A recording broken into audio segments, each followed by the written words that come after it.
Ladies and gentlemen, welcome to yet another ATTW, okay, an outlet for everybody to vent and share their frustrations. Hopefully we'll have some solutions-driven conversations today, man, hopefully. I reached out to a few people to make it tonight, but we'll see how the conversation goes, depending on who shows up and who's able to join the conversation. That should be interesting tonight, all right? But before we do that, okay, we have the top 10 in front of us, man. The top 10 in front of us. Turntable charts, okay. The only aggregate chart system in Nigeria currently putting together radio and streaming numbers together. All right. Lots of activities, I suppose, today, but none to be pointed out outside the top 10 right now. But we'll move straight into the number 10 position. At number 10, ladies and gentlemen, dropping down one spot, we have Young John's 2 Factor with Ashake and Focalistic. Okay, dips from number 9 to number 10. We also have at number 9, Marvel and Sound God, Ora Salad, debuting at number 9 on this week's top 10 after tallying 1.73 million on demand streams, making it number 3 on streaming, and 14.1 million in radio reach, making it number 53 on radio. It is Sound God's first top 10 entry in Nigeria. That's amazing to see. Okay, Marvel scoring yet another top 10. How do we feel? Ora Salad. That's the way, I like it. Right. That's all you see, right, guy. That's all. Right, we love it. We love to see it. All right, moving up to number 8 this week. Okay, guess who again? It's Marvel, ladies and gentlemen, with DJ Tunes and Wizkid, with Money Constant. Lifts from number 10 last week to number 8. Okay, the song has logged 18 weeks in the top 10 of the official Nigeria Top 100. As a result, it becomes Wizkid's longest song in the top 10 region of the chart. It surpasses both MMS and Essence, okay, being 17 weeks each. It is also the longest top 10 entry for all the credited artists on the song. That's Money Constant, DJ Tunes, Wizkid, and Marvel at number 8 this week. Moving up to number 7, staying rock steady at number 7, we have Wizkid and Ashake with Alaye for yet another week. Moving up to number 6, ladies and gentlemen, Leka Beats My Angel with Odumodu Black and Omale falls from number 5 last week to number 6 this week. Moving up to number 5, we have Shode and Fola with former number 1 Paparazzi, dips from number 4 to number 5 in its 8th week on the Nigeria Top 100. All right, and at number 4, ladies and gentlemen, we have a new peak for Omale's Don't Love Me. Okay, the song hits the new peak of number 4 in its 3rd week after tallying 59.1 million in radio reach, making it number 3 on radio and 866,000 on-demand streams, making it number 19 on streaming. Okay, that was Don't Love Me by Omale at number 4 this week. Moving up to number 3, we have Sheyi Vibes and Omale yet again, this time around with My Healer, slips from number 2 to number 3 from its peak position last week. And that brings us to this week's number 2, ladies and gentlemen. No surprises at all. We have Wizkid and Ashake with Turbulence returning to its number 2 peak. All right.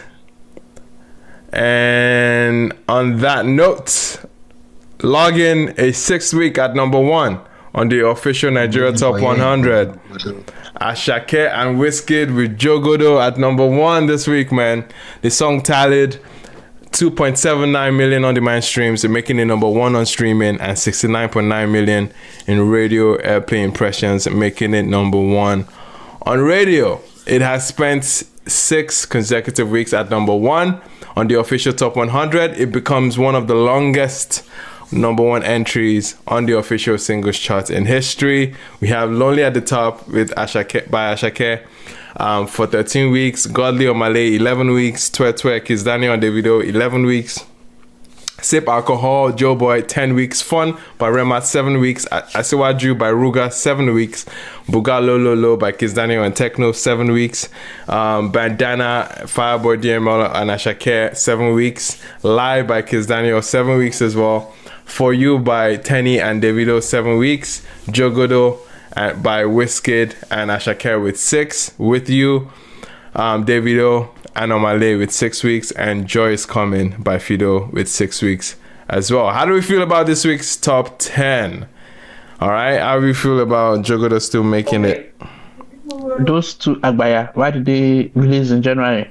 See how they are gatekeeping my goods. Yeah, man. I won't say anything. I won't say anything like that. So, Fair enough. Any other thoughts? Any feelings? Where is Nakupenda? Also? Nakupenda, yeah, it's not here, bruv. It's not here, bruv.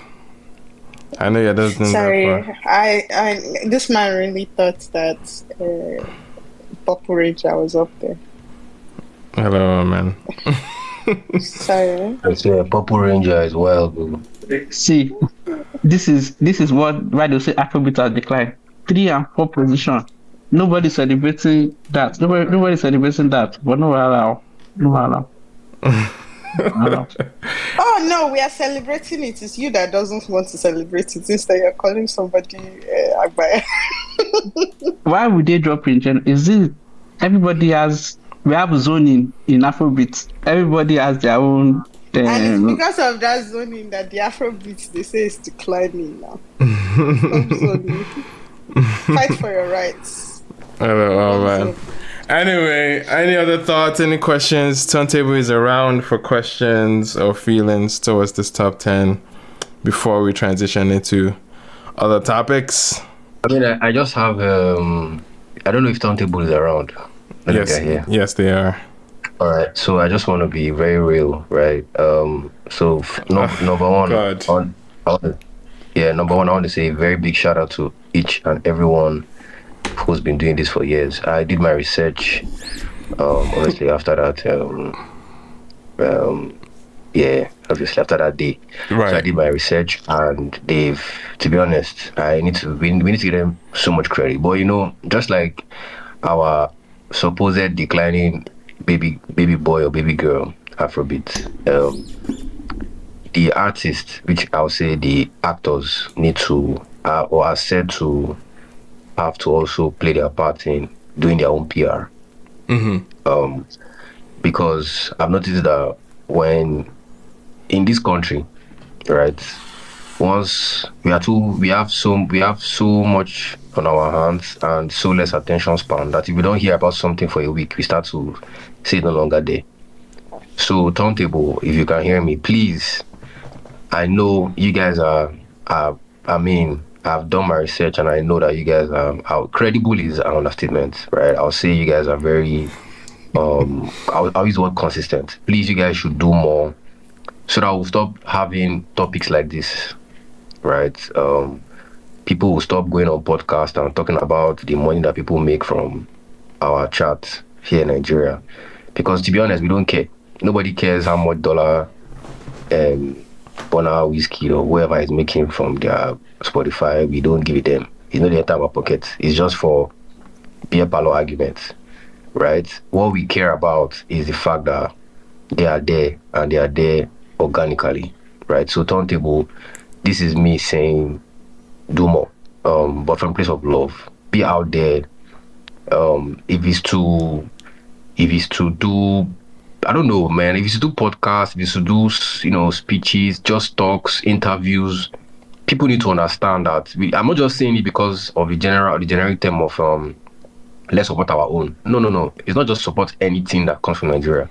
It's supporting credible, consistent, competent bodies like Turntables, right?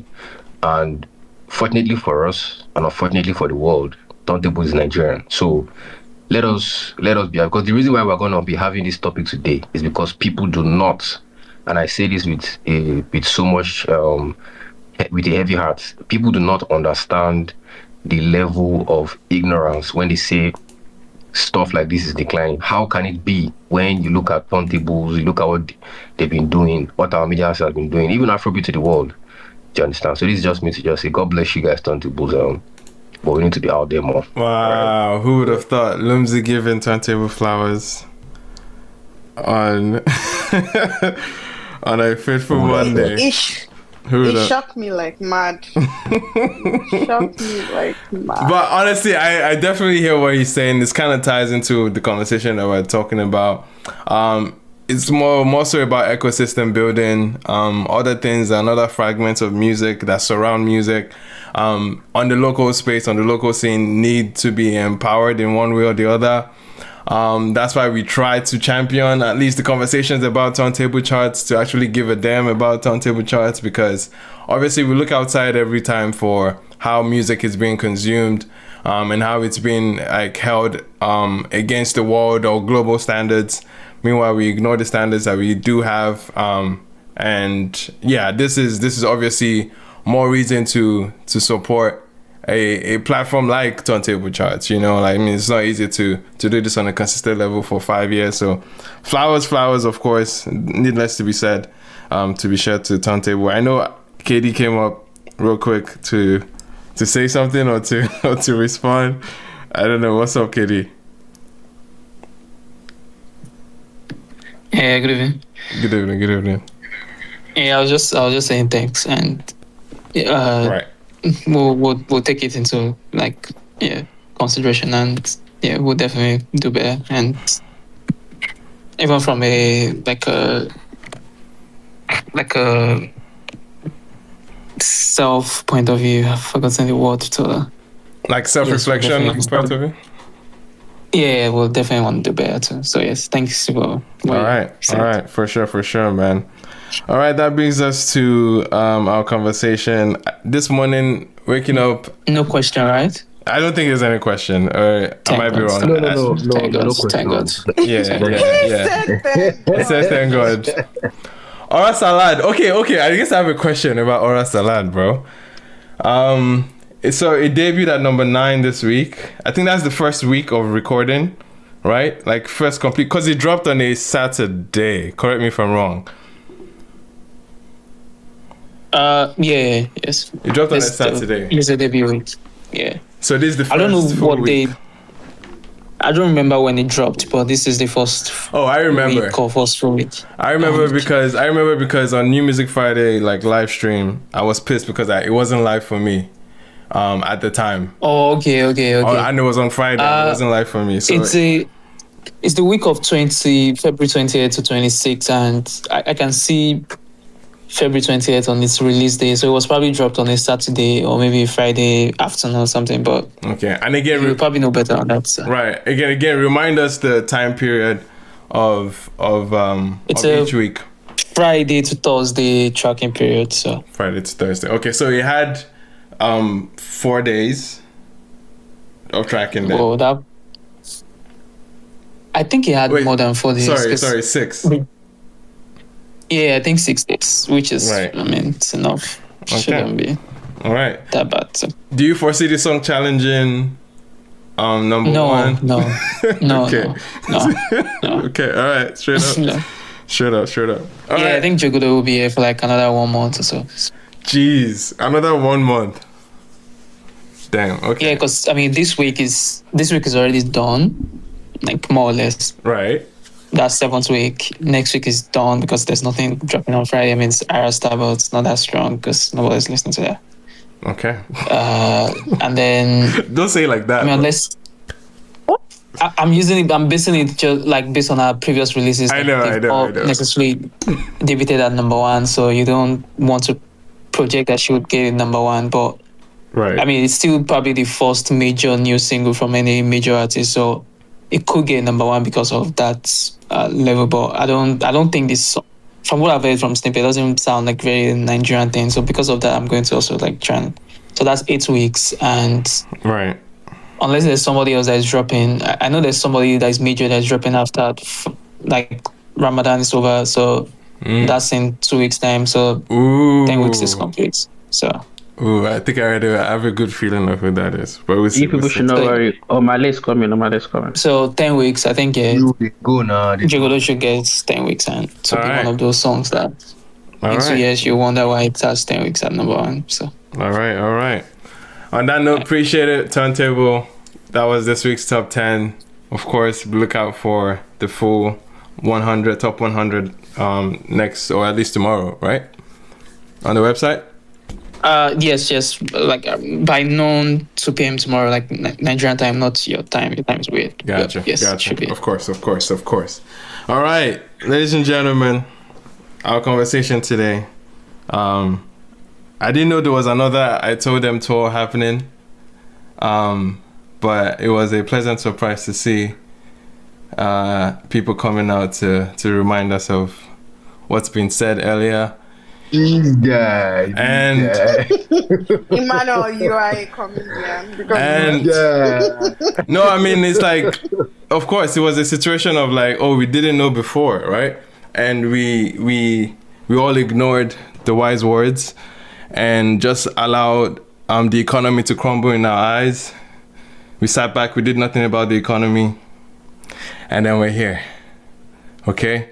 We're here. Afrobeats has been declared to be declining. I wanted to have the conversation, of course, on a serious note, but first off, let's understand the ways at which we are talking about a decline. I mean, people are speaking about funding, essentially. There was a big funding wave, or at least a good instance in the industry where we got a lot of foreign investment. And based on reports of many accounts with labels and teams, the funding has reduced or has outrightly stopped, I think, in some sense. Billboard presence for Afrobeats is not as, I mean, just the other day they called one of the biggest successes of a Nigerian of from the continent in that space a one-hit wonder, which rightfully so. It was one hit that they had then. I guess the conversation would be all the metrics of a decline. How can we first at least position, or at least stand in a position that we can all agree on that Afrobeat is declining? Like, do we all agree is my question, that Afrobeat is declining or has been declining? I think it's fair to start from there, right? I see thumbs up. Okay, all right, fair enough. But if you're frequent on this space, or even like last week, if you were here last week, we had a conversation that was borderline tied to the ecosystem, and these are conversations that we have very often. It was definitely had again on the internet. People were trying to find cause or blame or lay blame where it's or what could have led to the decline. A lot of interesting conversations. People were exposing a few things about industry practices. I saw a story where an artist manager booked first class and the artist was sitting somewhere at the back close to the toilet. You had many instances of people sending and buying luxury cars with the funding and everything. We've heard all sorts of stories about this industry and how some of the or just say poor management overall of some of the finances here. Yeah, we do have some people here that can maybe attest to some of these stories or collaborate these stories, but I want to open the floor, man, to the conversations. I know our sister Nae has been Why? Wait, what's funny? I don't know why Belema is. I don't know what's funny. It's the Belema. way he said it. It's the way he said Anyway, Nae was good. I wanted to open up the flow of the conversation. Obviously, you've seen the conversation on the TL right now. What's your immediate reaction to this topic? My immediate reaction is it's multiple things, but I'll just say, number one, we always have this conversation. I feel like it's been declining since 2024. Yes. I feel like people have started having this conversation. Yes, we've had almost on a weekly basis, at the very least. Yeah. Every 3 market days. Yeah, We don't get Grammy. Yeah, Afrobeats decline. Like, I feel like it's, and in sociology they say it's a self-fulfilling prophecy, right? When you keep on saying something, it will eventually come to pass. And that's not only I guess that's not even an isolated reason as to why people will say Afrobeats is declining. There are elements that are very I would say it's true to a certain degree, based on, you know, our governance in Nigeria is just not equipped to sustain a good music ecosystem. Right. The key word is sustain. Is consistency. Yes, every industry or every genre will have very high peak moments. We see it all the time. Yep. And if we're talking about in relation to, let's say, how well we do abroad, everyone has, I feel like there's a roster or a rota, of when different genres peak. We had Desperado season. But do you know what happens? They manage to sustain themselves because their ecosystem is quite strong. They can, artists from that region can go back to their countries and make a lot of money from performing, from their own streams in certain respects. Probably not as much as let's say Scandinavia or America, but they have a sustainable system that works for them. Right. Number two, they also have an audience that respects where they're from originally. I feel like Afrobeats is declining because everyone is looking outside. Everyone is looking, and this includes artists, by the way. They care. I've seen, like, Lumsey spoke about turntable charts. I've seen big artists, they will post what turntable charts have, like, let's say when turntable charts says an artist is number one, they will post what turntable charts has posted, but they will not post where the source is coming from. It's such a minor, and I've seen this, by the way, it's such a minor thing, but it plays a role, because if it was from Billboard, you will post that it was from Billboard, right? So my thing is, like, we don't respect ourselves enough, or we don't value ourselves well enough before an outsider can see our value. There's no way an outsider will see your value more than you will see your own value, right, from the people in your immediate audience, right? And that's just with anything. And it's not a music issue. It's actually a Nigerian issue.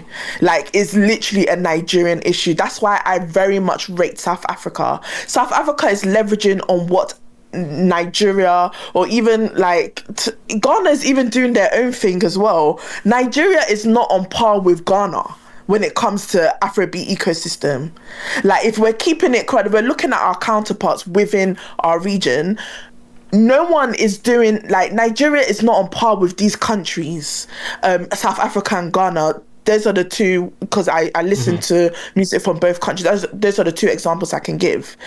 What are they doing beyond Dirty December? Beyond, like, what infrastructure is there? Okay, fair enough. Tiwa is now coming up with her own, and I'm not saying that it should be based on artists to commit to these things. Absolutely not. Right. But it depends on our government. But what happens is that the artists dine with the government that are pulling the industry down. And I feel like you cannot do two at the same time. You cannot serve two masters.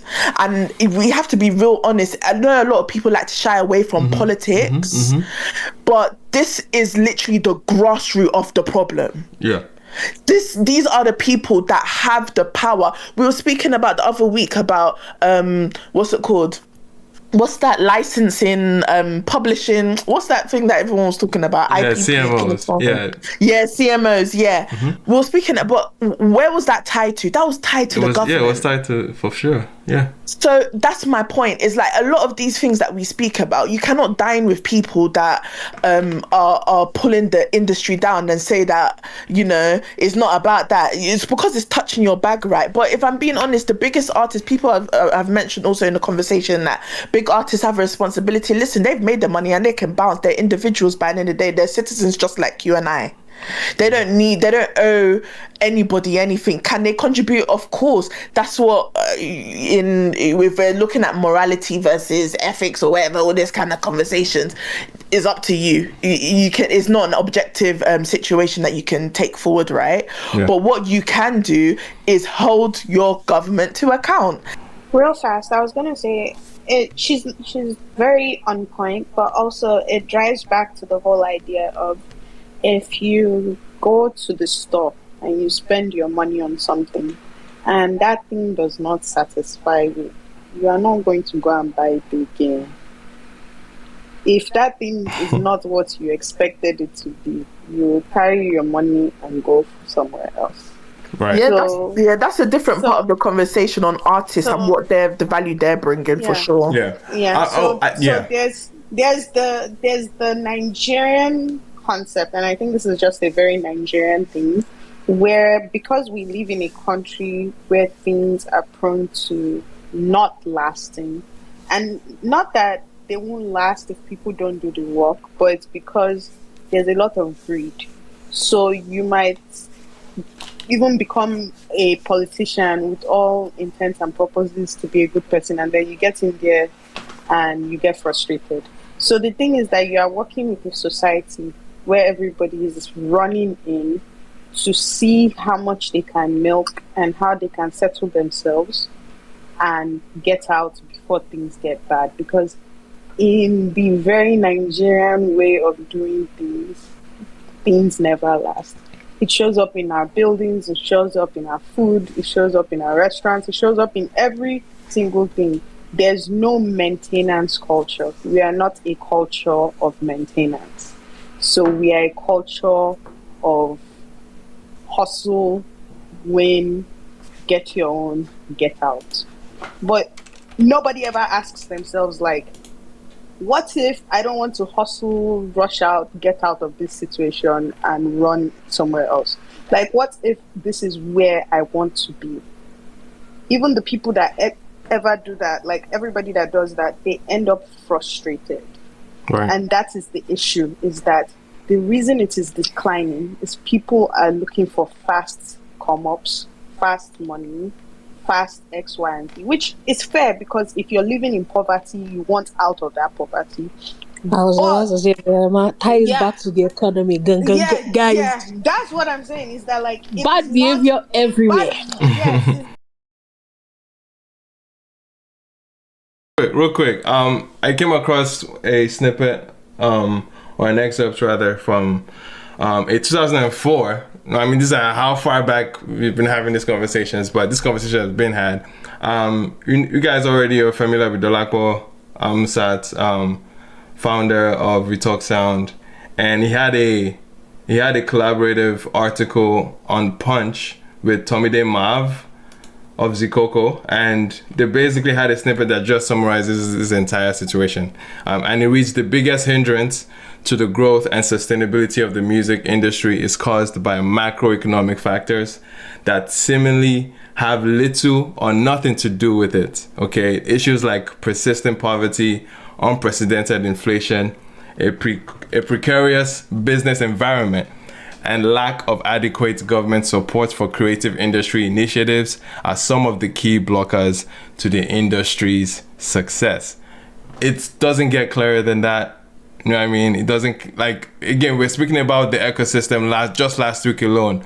How come it's tied to a hip-hop conversation that we're having? We're having a hip-hop conversation last week. Why isn't hip-hop thriving, or why are they not enough listeners or anything?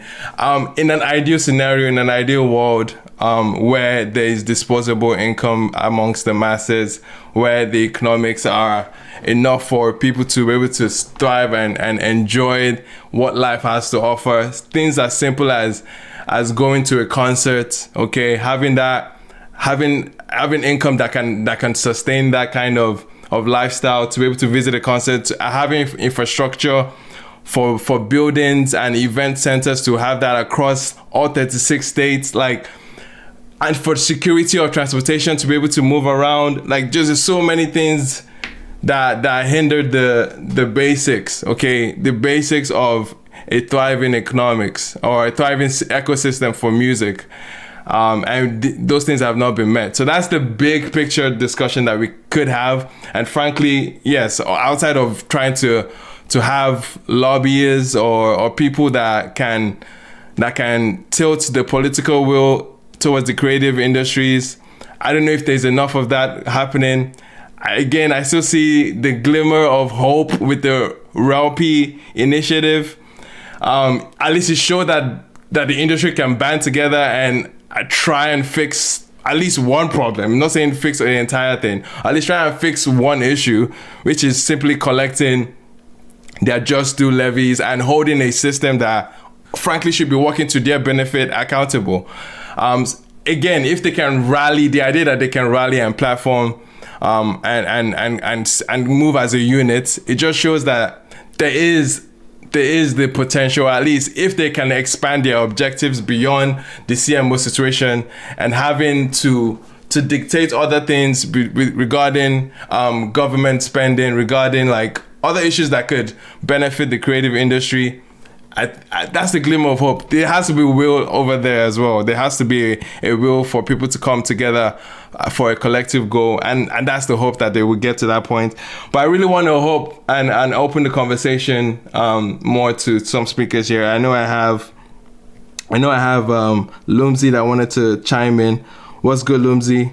If you can keep it brief, because I do have a few requests as well to come up on stage. So please. Appreciate you guys, man. Yeah, bro. All right, no problem. Thank you, my brother. First of all, big shout out, big shout out. That was a great one, right? Well, I don't like your soft landing of saying I know I'm a Westerner, na lie you go allow make we have you. But anyways, yeah. I've been saying this for more than 2 years right now, if not more than up to 3 on different spaces, and to be honest, like. Big shout out Belema for your analogy, but I don't think he's very much linear. If I understand what you're saying, that's a different conversation. So in this case, the investors are not buying anything from our store; they're investing in the store, right? And they're not getting returns, all right? So you're not going to go back. So you're not coming back not because they're not enjoying the product, no. They are not coming back because they're not getting returns. And that's pretty much the whole thing in Nigeria. So I'll just keep it brief, right? Yeah. First and foremost, okay, and this is why I spoke to Turntable. It is a disgrace coming from, I mean, I'm not disappointed. Emmanuel, you know I've always been very critical of Nigerian music journals. Always been. I don't say execs because everybody just put executive in your name. Right. But journalists call them journalists because once you can write or report about something. Please, we need to make that distinction. Being a music journalist is entirely different from being a I think anybody that has some educational background should know that. Journalist. I see some people with music exec in their bio, and it's funny because exec over what? Anyways, it's disgraceful coming from some journalists, but I'm not surprised. I've always said it before, and I think Pepe hit me on the head. There was a day I said when people were saying we are a 12 generation, and I said, "Kids that I know good chop," and that clip went viral. I think was on Instagram, right? Of when I said it. And I need to say it again. Look, anytime you hear Afrobeats is declining, the people who call themselves music execs or music journalists, they are not seeing money again. That's it. This is getting boring right now. Do you understand? They're not seeing money. Because Burna Boy did not come out and tell you that he's declining financially or sonically. Whiskey did not come out and tell you. Davido is not complaining. The people that are complaining have been the same people. And Iman, just like you said, I told them top, which was a very, very wonderful analogy. everybody say wants to say I told you. I told you so.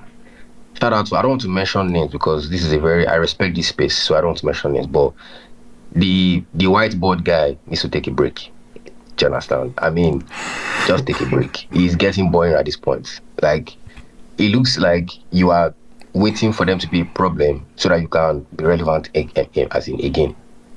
What political people call that is opportunist. But this time it's negative opportunity. Let's be very real. Nigeria is in the trenches of the trenches economically. So, whatever you are seeing, it's not just music.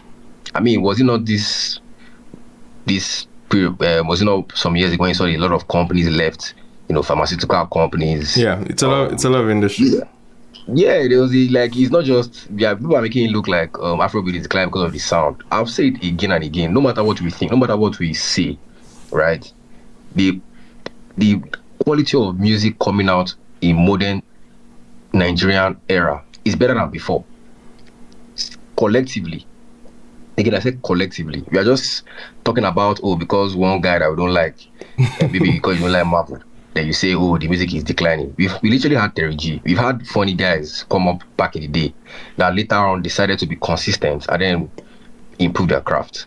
So it's not about the music quality. It's far from that. We have quality music. Look around you. If you love Nigerian music, if you say you love music, you will find the music. Forget about what they're saying, right? The truth of the matter is that my brother were poor. Normally, and this is how I'll wrap up, guys. Normally, forget about the big five, the Olamide, Tiwa Savage, Whiskey, Davido, Burna Boy, right? Let's look at the next set. Ashake, Rema, Thames, Arasta, Benson, Ruga, Shea Vibes. These are cool. I promise you, if Nigeria was a working country, they don't need to go outside the country. They will tour Nigeria and make millions of dollars. I'm not talking about millions of naira. I said dollars. If Nigeria was a working country, Nigeria is, when people downplay the Nigerian market, it's funny. Do you know why we are even still, as we can still be braggadocious? Because of our population. If you tour 36 states of the country, just like you said, Emmanuel, yeah, I need you to cut out that clip. If you tour the states of this country with whatever it is, you make millions of dollars. And I'm not talking about naira. If Nigeria was a working country, let's say dollar was 150 still, you make a lot of money. You don't need to Bad Bunny. Do you know what it is? And shout out to that person that I think was my age. Do you know what it is for Bad Bunny to say I'm not doing a US tour? And the guy is still rich as hell. Yeah. Do you understand what I'm saying? He's not like Puerto Rico or whatever whatever Latino countries are the cream de la cream of the world. But they just have, first of all, the security. You can, even in Lagos, there are some places artists cannot even go and perform. Even inside Lagos, and this is somewhere that's supposed to be the commercial hub, that is one of the safest places, quote and unquote safest. Even Lagos, you can't do a show in Badagry. You're not going to come back with your Ferrari. You're not good. It's not going to happen. So I need us to stop acting like there's one reason why, like we like hindsight arguments. When something goes wrong, hey, I told you guys so. You see, if you have done it this way, everybody 99 advisors, 0 helper. So, ladies and gentlemen of the press, right? All I'm just trying to say is let's hold those people who have the power to change things accountable. And I promise you, the list of those people is your artist. Thank you very much, guys. All right. Appreciate it, Lunzi. I think you touched on the point that someone even raised, and I saw a lot of people try to propose solutions, quote unquote, rather. And one of them was trying to downplay or ignore Nigerian charts in general, like we shouldn't be gunning for Nigerian charts at all. That should not even be on anyone's radar. Sorry, Mano. Yeah. Give me just 20 seconds. 20 seconds. I need to put this out for posterity's sake. I need to give, when people I am critical about say the right things, I need to give them their flowers, right? Okay. Shout out Adeayo. Everybody knows for sure. I'm very critical very critical of Adeayo because I feel he's a smart guy. Probably sometimes he lets his emotions and bias. But let me tell you something I need to give him his flowers for, right? Adeayo has been speaking about the decline of our economical prowess for the longest. He has always been talking about it every time. Tweets, even in this year. I see it's like if you give him a gun. I mean, his space is recorded. There's this disgust, not for the people, but for the way we go around our things, right? I remember on this space when he was talking about the issue. That's the sorry, I'm not interested in that thing, so I don't remember the issue of the royalty, whatever, the lawsuit or whatnot. Yeah. He was so angry at the crassness of what is going on, and we need to give them that, because I'm very critical of him. I think he's one of the intelligent guys that we have in the scene. So when he puts his little bit of bias, which everybody does have, is that I'm critical of him. But I need to say it, when we start speaking to the right causes, not just to the artists. Forget about the artists now. Like, they don't owe us jack. All they owe us is music, and they are giving it to us. Right. The people who should do the right things, those people who even if they are 1% improve the economy of whatever ecosystem they are in, but they sit on the funds allocated to them. Those are the guys you'll be facing. Not that Davido did not build amphitheater. It's Davido, your local government chairman. Please, let's be honest. So shout out to the brother. That's what I wanted to. I'm just giving. Yeah, for sure. Shout out to Adair. Adair is definitely going to be joining the conversation tonight. But appreciate how you opened up.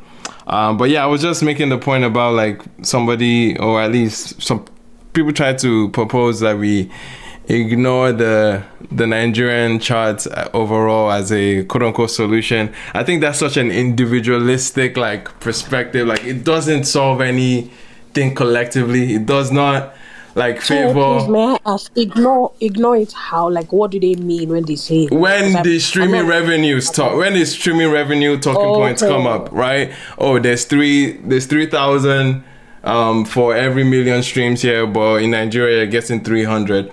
The rhetoric of that just tries to put a massive stain on the market in general. Like, the market doesn't need to be served at all. And you should have your goal or have your eyes on a global chart and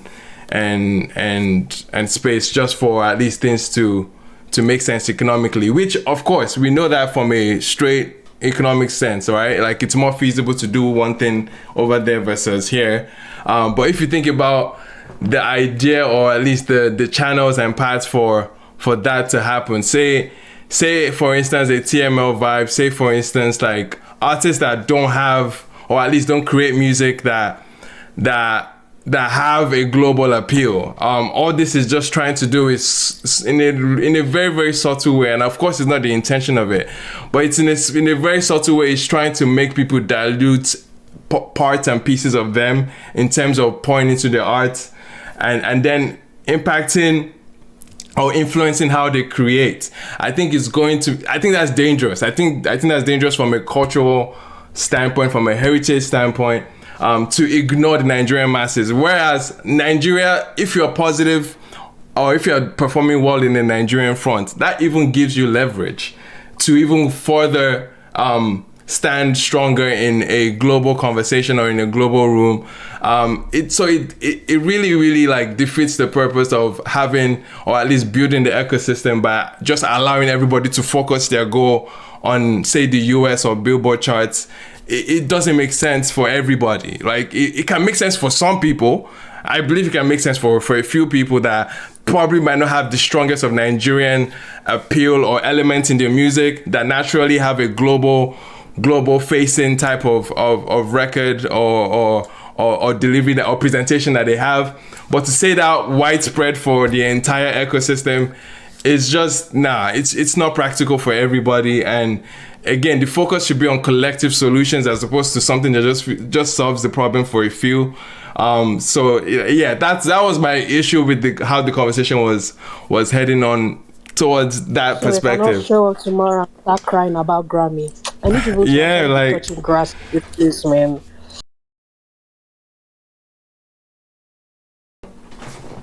Thank you very much. To people that have not gone to school, have not done their masters, please, sorry to, but I'll be speaking academically. Now, we have two different markets for the products Afrobeats. We have the home market and we have the international market. Now, in the home market, it's already established. It's already an established product, right? You're not marketing it to. You're not trying to get new customers. You're not trying to it's already an established product with over 100 million active paying or potential paying customers. Now, everybody has talked about why the whole market is unsustainable. Yeah. I will talk about the international market. Now, the year 2016, what happened? Wizkid and Drake was on a song with over 1 billion streams, One Dance. And lo and behold, the white men said, this is a brand new product. Now, let us understand it from their point of view. Let us move our eyes and look at it from our point of view.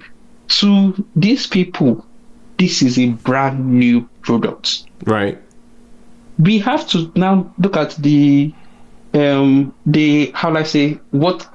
kind of product was Afrobeat at that time. BCG Matrix. It was it was a question mark. Like nobody knew where it was going You want to go. to kill people? BCG metrics. Please. That's why I said if you have not gone to school, please. This is that why. For context, Slick back for context. Sorry, my bad. I didn't finish common entrance. Can you please explain that? Slick back for just give people a bit more context, please, because and also your background too, so people have an idea. I'm an accountant. Yes, I've worked in the music industry. Yes, I am doing my MBA. I'm all about strategy and operations in music. All right, exactly. All right.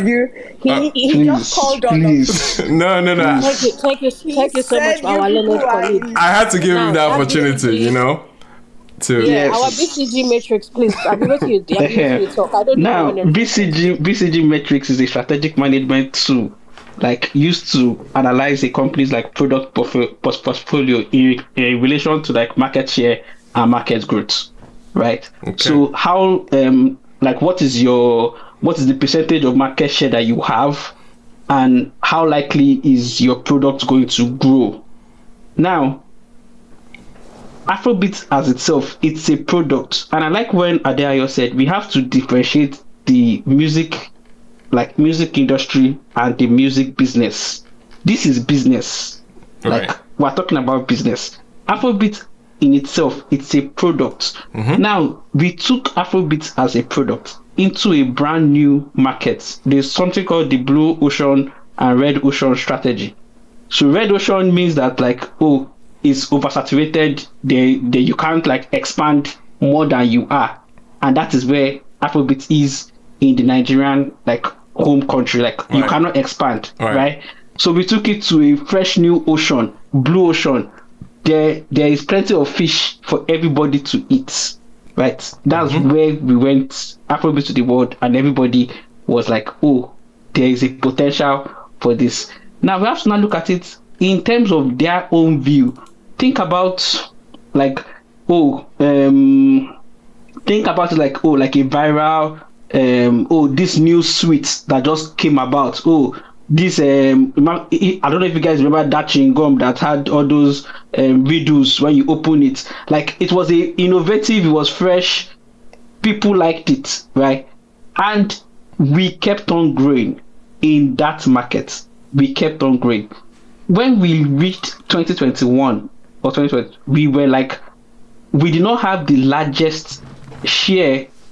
However, people thought that there was a great potential for growth, which is why the investments kept on coming.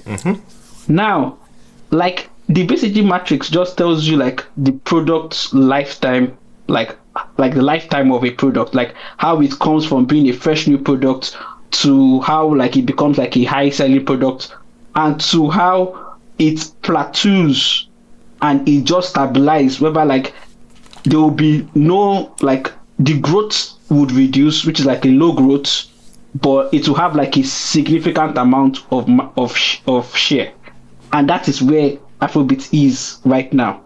The growth is like a bubble, when they were saying tech bubble. The Afrobeat bubble is gone.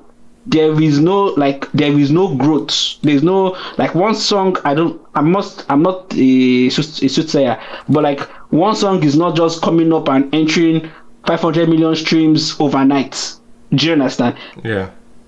at the very least, like there's a calculated like, oh, this hit song will reach 50 million, 60 million, 100. Even Lahore, I'm sure like Lahore is like about like 100 million streams on Spotify. Like that is like where we are now. Like that's where like, oh, our hit songs will do this type of numbers. Like there's no like much growth again. Now, the reason why I brought up all this plenty academic and stuff is that does not mean that the product in itself is useless. Do you understand? Okay. I was in this industry more than 7-8 years ago when artists were surviving on just brand partnership. Right. On just brand, we didn't even have streaming. People were not even. I mean, people were doing. It's not today that we could not do tour. We have not been. When was the last time anybody did tour? Even in the heydays of EME, when did they do tour? It's not today. Like all this, oh, let's do touring. This touring issue is not today. We weren't doing tours before. We have not been doing tours. The industry was surviving on brand partnerships. Guinness, Gingerbread is saying no. CBN tour, Chocolate City, let them go and tell you how much they made. Let them come out. They try to tour Nigeria. Like this is the tours that you saw. Oh, what is this? Star 5 Fest. No, I'm talking about the in the past. In the past. If you think back, it's always branded. It's always branded. Of course. It's always been branded. The most popular, of course, Nigerian tour that people know about or paid attention to in later years is the Pepsi tour. So these are the you're not wrong when you're talking about Star. See, this companies Star, Nigerian Breweries, Pernod Ricard. Yeah.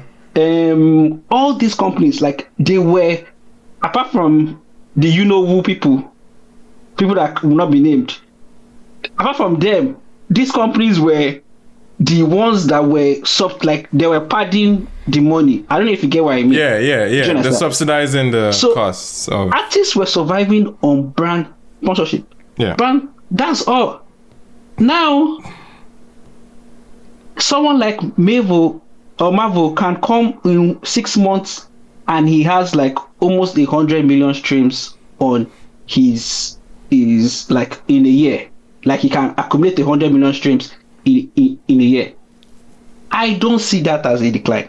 I see that as, we have stabilized. We have reached our point where like we have reached the point of growth that we can ever achieve.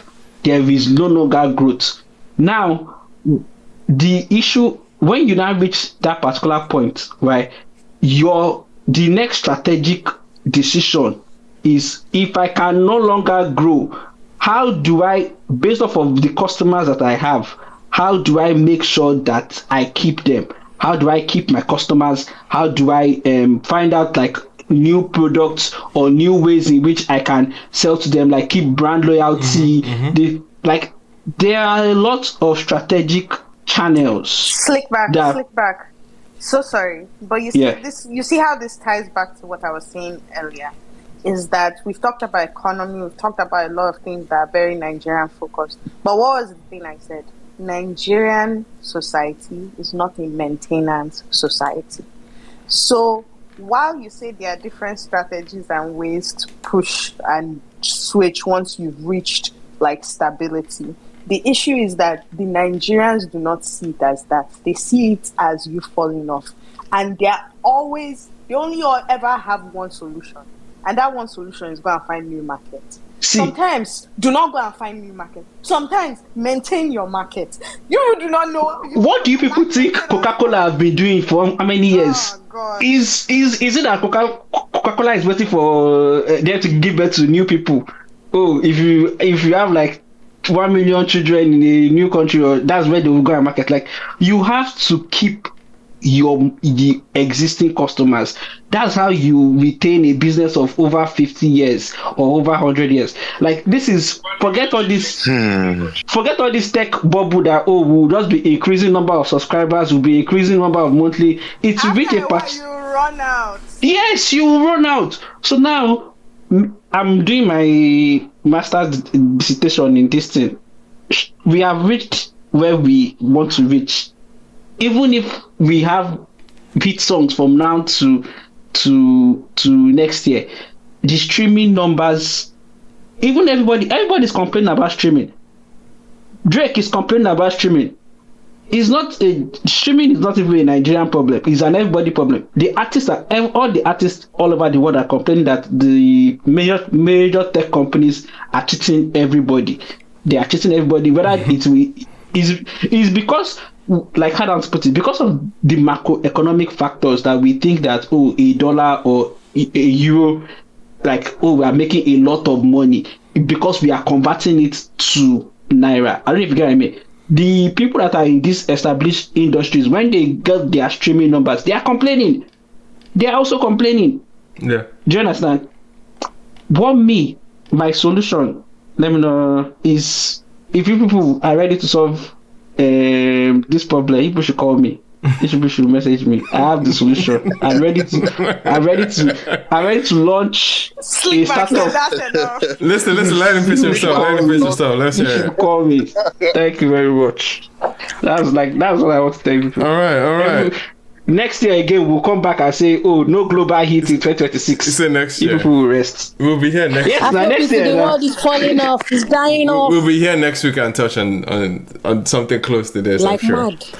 But yeah, man, I think you made some good points. I think, yes, the conversation can feel very demoralizing, right? Like it can feel like the product, quote unquote, cannot be is now useless. And I love the balance that you're striking to the conversation from an accounting or business center standpoint. Appreciate it for that notion in mind. I know Dare had some thoughts real quick. If we can make that as concise so we can spread the love with the mic. So yeah. Yeah, so like I think Sleepback did touch on a lot of like important parts of the conversation, but I think in general, when we say Afrobeats is declining, I think we need to be very critical about the particular metric that we're using, because right. I think if you ask all these people now, they will stutter, they will give you this and that and all of that, and I think that's very important. Because if you, like he mentioned, I think in general there's like the home and there's the international market. And I think if you are thinking about like the core home market, the market is not shrinking, is exploding, because like you from 2021 to 2025, streams have been up by about 5,000%.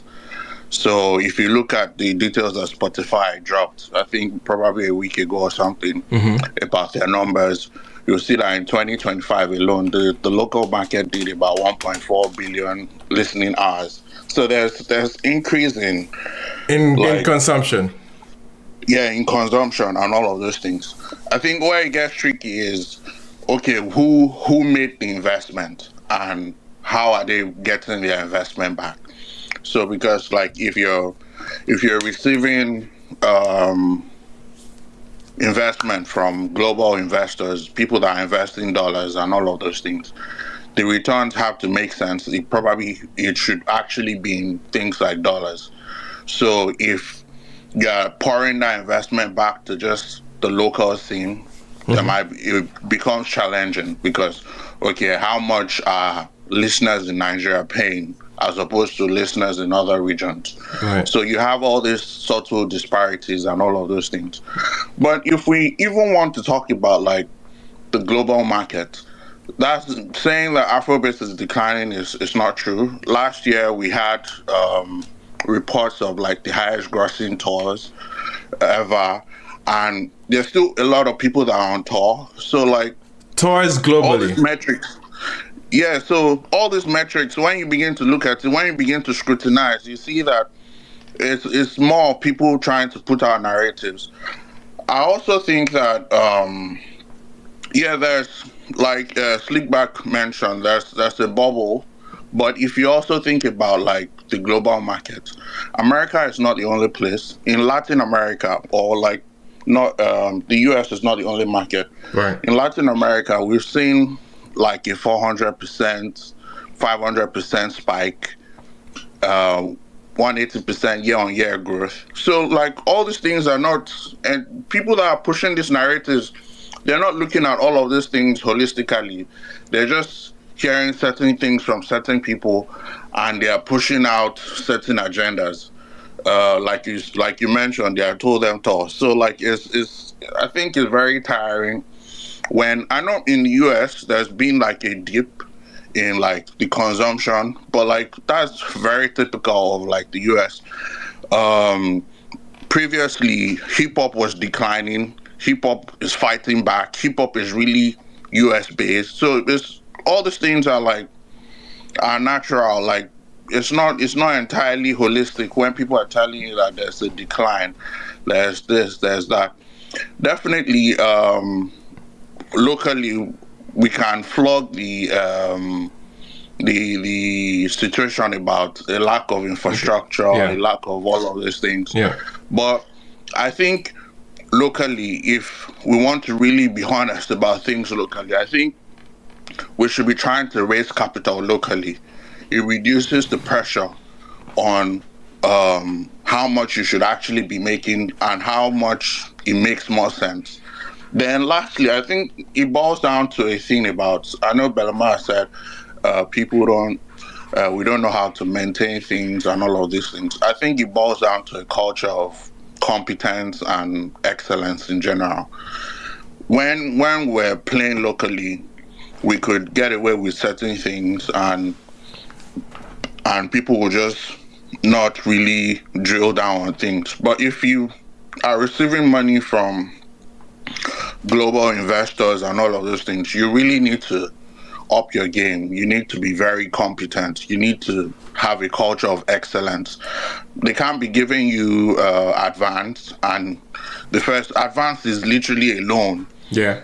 It means ideally, if you're telling somebody that, in the ideal sense, if you're receiving a loan, like a business loan, let's even call it what it is, a business loan, it means you already have a plan on how you intend to use that money.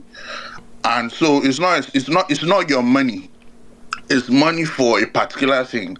So like when you receive that money, going around and buying vehicles or doing things that is not in quotes in the plan is a competence thing first and foremost. Okay. We can attribute it to greed and all of those things, but in the end, it's still a competence thing.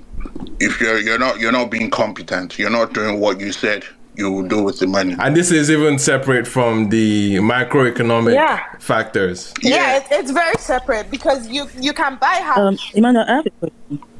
Yeah, sorry, Dari. Oh boy, sorry, you had a quick question? Yeah. Go ahead. Yes, I've been wondering since we started, because like my tongue got skipped many times. So like my question, because I'm not deep into the like back end analytics and everything of Afrobeat. My question is, as a more than casual listener of Afrobeat, what is the exact metric of this decline that we're talking about? Like, are foreign investors leaving? Like, is there any major foreign investors? I think that's the metric. That's what's happening. That's the metric that sparked the conversation. So, because when we started, because me, I've not been online. I've not been online. Congratulations, honestly. So I've not good really for you. No, I've not really been hearing discourse. So when we started, I was like, okay, everything's really going over my head. Investors what has happened? Did Whiskey come and say it's broke? Like what exactly? Did Whiskey come and say it's broke? Investors do again. So it's basically his investment. So the conversation is sparked from investment. It's not that they are not hearing your bedu again. It's not that they are not enjoying it. It's that they are not getting returns, the money that they loaned you. Yeah. So they are cutting their losses and they are moving on. And what that means is that some people are going to be losing their jobs, And I think that what Dari said is very succinct. Is that they give you loan and you're using the money for something different. Here's my thing. You come from a country like Nigeria. It's fair. you buy car, you buy house. But you know what would be the smart thing to do? You don't go and buy a house that is the whole budget of the thing. Also, think about it this way. They gave you that advance loan. It's not part of that money is for studio time. Why don't you go and buy a house and turn your house into studio and do it? Instead, they will turn the house into studio and be doing something else inside there. Please. Belova, you read too many stories. Bring out the music that you dropped inside the studio. Oh yeah, that's another thing. See now. They will say the house, the studio that they built so that they can save money, so that they don't have to pay for studio time. They will say the studio that they built, that they own, is not inspiring them. They need to book Airbnb that will give them new environment to inspire them to write good music. See, there's nothing you will not hear and you will not see inside this situation. Yeah. So everybody, you have collected their money, you have not paid them back. They have cut their loss, they have to go home. Yeah. Carry your cross. So yeah, that's just the context of the conversation, just to answer Ms. Wasituya's earlier question. But Dari, I know you were just concluding. The second thing I want to ask. Wait, Ms. Wasituya, you're gonna have any names? Has anybody come? Wait, real quick. Not here, not on this space. So we don't want to. Real quick, I want to give Dari the opportunity to round up, so we can definitely move on. I think you were about to be next, or so you or Pepper. But Dari, I know you were just speaking to the competency situation. In management, basically, just to help conclude your point. It's really that's, I think that's the crux of the matter. I think every other thing is just sidestepping the issue. We can see that it's really about doing what you need to do with what has been advanced, being very competent. If you're receiving money from global investors, you know they are expecting global returns. You should actually be thinking about how to build your catalog locally and get listenership locally, then expand and build on that. But if you're not doing that, that's really where we're losing the whole bite and all of those things. And it's not just tailored to Afrobeats. We've seen it happen in Nollywood as well. Yeah, where the likes of Netflix came in, gave people money to do. People were receiving budgets of like $5 million, and they were trying to produce movies for 5 or 200K. And Netflix is like, are you guys playing with us? Do you think we're dumb? If we give you a budget like this, we know what the quality should look like. And you guys are playing with us. So I think it boils down to this whole culture of incompetence. And people, like I mentioned, another thing is this whole thing where, like, when Lumsey was speaking, I said we need to begin to really define what certain things are. Some people are telling us they are music journalists, and they're telling us they are music execs. There's a blur within the lines. It goes back to things like being an A&R, and A&R is definitely supposed to be very involved in this collection of money to produce projects. But people are putting it on their bio. They don't know what it means. They are just, so it boils down to, if you really want to do something, be good at it, be great at it, be the best at it, and do what they're giving you money to do. Right. So I think I'll not overflog it, but I'll just leave it at that. All right. Then I think the final point is maybe like a need for more local investors, because I think that will ease off the pressure of trying to think about exchange rates when you're actually trying to navigate these terrains and all of this. I'm sorry. I just wanted to put like a point of information, especially that exchange rates. If people need to hold Tinubu and Buhari, some of these investments came in when Naira to dollar was 300 to 400. Oh my goodness. And now Naira to dollar is like 1,004, 1,000. So imagine, like for example, like some people got $1 million when it was about like 360 million. And when they are about to pay back that $1 million, it will be. Do you understand? It will be disastrous. The money don't hold Tinubu and Buhari. They need flogging. Yeah, real quick, man. To the A&R point, because I know Mrs. Watsituria is gonna go, but to the A&R point, I pinned Godwin Tom's tweet that he was talking about how like there's different parts to it, and it's not obviously well from his like it's not just the label, because the artist will tell the A&R that, hey, this is what I'm worth, this is what I can deliver, these are the artists that I'm working with, blah blah blah blah blah, and the A&R goes and negotiates and says, okay, this person says they have XYZ amount of songs coming out in the A&R XYZ should do days. due diligence. They can't tell you they have 100 songs when you let's go to the studio, open your laptop, let's go. Me see. That's the point. You have to do your due diligence. So now A&R has gone and negotiate 150 USD, 150k USD for you, and you can't deliver on the 150k USD.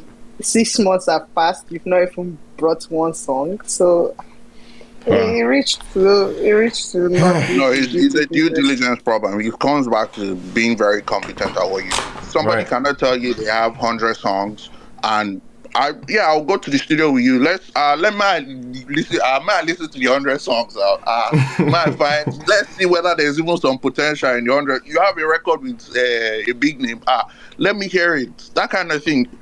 It's due diligence. It's part of being competent at what you do. Yeah, good point. Good point to add to the conversation. Of course, like Bolema shared as well. Godwin Tom's message, I think it rings loud for sure in this discussion. So shout out to you for bringing that up. I know Pepe was gonna go, but Ms. Watsituria kind of had a moment. But Pepe, real quick, and then we have our day. I think we have a day after. Yeah, go ahead, Pepe. Oh, okay. Thank you so much for giving me this opportunity to speak again. I just say think piece upon think piece, exec upon exec, journal upon journal. I personally, I am just an observer. I'm not an exec. I don't hear, and I'm just a person that just enjoys this music for the enjoyment of it. And I personally my thing about this conversation that has always annoyed me is this insistence to always focus, Afrobeats to the world is declining on one particular person. And more often than not, it always seems to fall on the product itself and the artists. And I want to put it to you that is everybody that is the issue. If Afrobeats to the world is declining today, it is everybody that is the issue. Artisto, Execo, A&R, what's it called? Your president. And I think Dari had said this thing about your president. Your president, all of them hold everybody by their shirts. And I think when Dari was talking, Dari was like, he didn't want to overflog this whole economic. And I put it to you that we should overflog it. We don't flog it enough. People don't get. I remember having this conversation on this space where somebody was talking. I think it was Chibi, and he had brought up this conversation about how we've done Afrobeat to the world, we collected all this money, infrastructure we did not build, this one we did not build. And I remember saying, you cannot outbuild a bad government. Where do you want to build it to? Like, you think all these the Hollywoods of the world, or the what's it called of the world, all exist outside of a government structure or without their help? You think they're just doing it by their ones? You think they went through COVID without government's help? Like, you cannot build an economy and a system that is very clearly the weapon fashioned against you. Where do you want to actually build it to? That's I think we always want to make it seem as if, this is just a thing that the Afrobeat industry or the pop industry or the big players can just, there's a few people who have made money and have been able to do it, but you cannot build a system that benefits everyone without the government's help. Because for one, even if it's not that they're helping with, little subsidies here and there, pouring money into creative arts programs and all of those things, it's little things like spending power. Nigerians are poor, guys.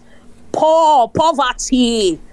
You cannot, small money that you have, what are you using the money to do? Like, you can't outspend just your basic person on the road being able to offer, get little things. Like, the things in what's it called? Like in like the States, right? So they'll say things like a lot of people are not making money off of streaming. A lot more people they're making more money off of their tours, off of merch, off of, you know, little specific community built experiences. You can't experience that here. Sorry, like the people in the country are only capable of giving you their little 1.5 for what's it called, Spotify, and maybe if you come and do a show and you price it nothing more than 10K, maybe they'll be able to enter. But like spending power doesn't exist. The what's it called? Like they mentioned when all these deals were all coming in, we all literally watched the naira, at least maybe specifically for the Canadian dollar. We watched it climb from 300 to 600 to 900 to 1,000 in less than 5 years. 1.5, and we just they look at me, they climb, they drop, they climb, they drop. Like, where do you really want to begin from? So, like for me, it's like it's a combination of things, and one of the biggest pillars of it, to me, will always remain the government, because I don't know how you want to outbuild the very thing that is supposed to be helping cushion and foundation, like serve as a foundation for all of this. Right. Then your artists too, them to say they have bad behavior. The people that are doing music exec, them to say they too also have bad behavior. And I also think we also need to maybe I don't want to say refashion, but kind of like what we expected this whole Afrobeats to the world thing to be, because you know your artists, like once we get exposed to foreign money, and now we're hearing people are advanced the things that some of these people are asking for advanced, you know, be like, where are you supposed to be getting this money back from? And I think when we started this whole Afrobeats to the world thing, I'd always thought like, you know, fantastic, we get foreign investment, that's great, but I don't know, like how much penetration, like how much, and I think this is what Stickback and Belama were talking to, the idea of like how much market share were we truly capable of garnering in the amount of time that has passed, and how much more can we garner in the amount of time that has passed.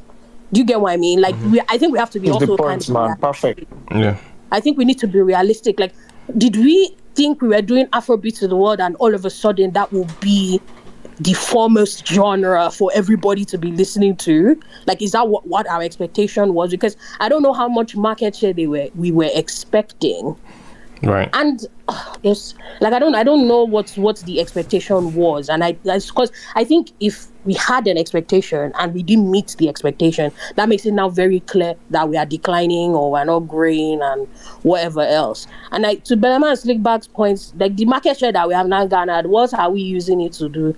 Like, are we making sure that we keep the little that we have, or do we want to be so focused on how much we are declining or not declining? Right. And even this idea of like the product itself, like, guys, even the product itself has morphed so much. It has changed. It has squeezed itself because of all. And it's so annoying because we talk about this international gaze thing, and it's the international gaze thing that is now also dictating whether the genre itself is declining or not declining.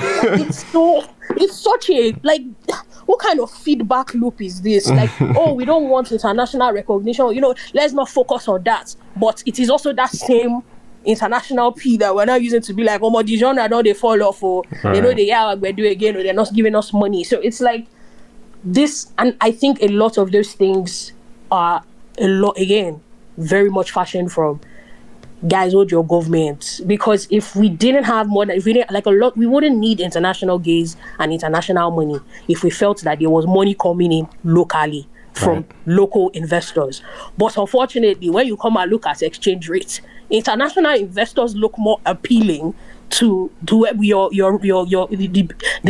person who wants to invest from home. You know, like an international investor is willing to give you $100,000, and the person at home cannot give you that. So that gaze has always, like, I feel like ATT to the world, Afrobeat to the world was a lot of good, but these are the cons of it, because once you start facing outside. Can I add something to what you're saying? I think this whole, if a Nigerian investor gives you an equivalent, that's the thing, they have to invest locally in naira. If they give you an equivalent of $100,000 in naira, if you actually now get to the point where you do Afrobeats to the world with your music. I think that's a win-win for everybody because the investor will be reaping foreign exchange Benefits, returns alongside the normal returns that he will be getting. So I think we need to clamor for a lot of more local funding. How much investor have $100,000 to give? How many Yeah, of them? that's the problem. That's the How problem. many of them are Is that How many of them no? are But that's part of the big problem. To be fair, Yeah. there are people that have the 100,000. No, there are people that have the money. Wait. It's the opportunity cost of them spending it. No, it's in not. music. The question is that did they get the 100,000 from fraud or not from fraud? Hey, no, Belema, that's not even the question. Belema, that's not even the question. That can't be named. Belema, that's even collecting that money. That's not even. I beg, bring it. As they arrested Hush Puppy. I beg. No, I think if anything, to Darius' point of emphasizing local investors, I still think even within Nigeria itself, they're still going to be fighting inflation. They're still going to be fighting things that can obviously tilt the tumultuous nature. Yeah, like and that's why I said if you do Afrobeat. Yeah. So, but if it's on a local thing, there's still a lot of hurdles. For sure. There's still definitely hurdles. And also I also wanted to add that with all this Afrobeat is declining, guys, in general, the music industry is going through a lot. Like, let's really be truthful here. It's not just Afrobeat. Like globally. The general music industry is going through the impact of the lawsuit is really fucking things up. I have seen so many hip-hop guys and execs be sending out long tweets talking about the hip-hop industry. Them two self, they feel like they are declining. Bro, the layoffs you hear from record labels. Yeah, the layoffs of States. the amount of what's it called, their urban division staff. Astronomical. It's scary out there. All of us are really feeling it. Yeah. Afrobeat or hip hop or everybody. I think maybe the only music genre that seems to be somewhat okay, maybe is pop. The rest, they're feeling it. So we will not be exempt from feeling it. Yeah. And I leave you with this tidbit of knowledge. Yakubu, manage. It will do you like you want to die, but you're not going to die. Don't worry. You'll be fine. Appreciate you, Pepe. That was hilarious. Real quick, the next speaker is Adeayo, and then after that we have Uba. But before those guys come up, I wanted to leave a question for you guys to ponder, and maybe we can get a response or come back to it. Now, we've talked about the macroeconomic factors. We talked about the competence of some of the people in these positions for music executive from a business standpoint. But from a consumer standpoint, what are some of our maybe behaviors or traits or things that can somewhat drive it towards a solution? I don't want us to ponder as consumers. As a consumer, I need your artists. Wait, Belema, we'll get to it. We'll get to it. I just want that for everyone to have moments to ponder what can consumers, or at least what role can listeners have in the quote unquote solution to this issue in order to boost the ecosystem further. But I really wanted to invite. I mean, he has gotten his flowers earlier on by Lumsey. And yeah, it goes without saying, one of the most important voices, of course, in Nigerian music journalism today.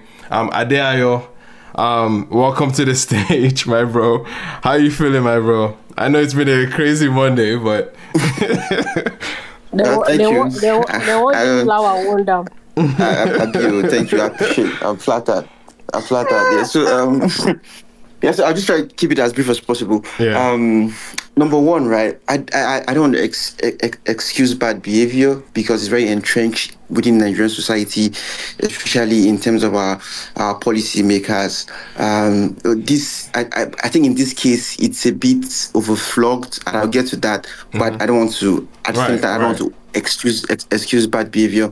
And if I'm going to start with bad behavior, I think the biggest issue we have when it comes to the people running the system in terms of man management, artists and whatnot, it's not necessarily money management issue. It's necessarily resistance to structure.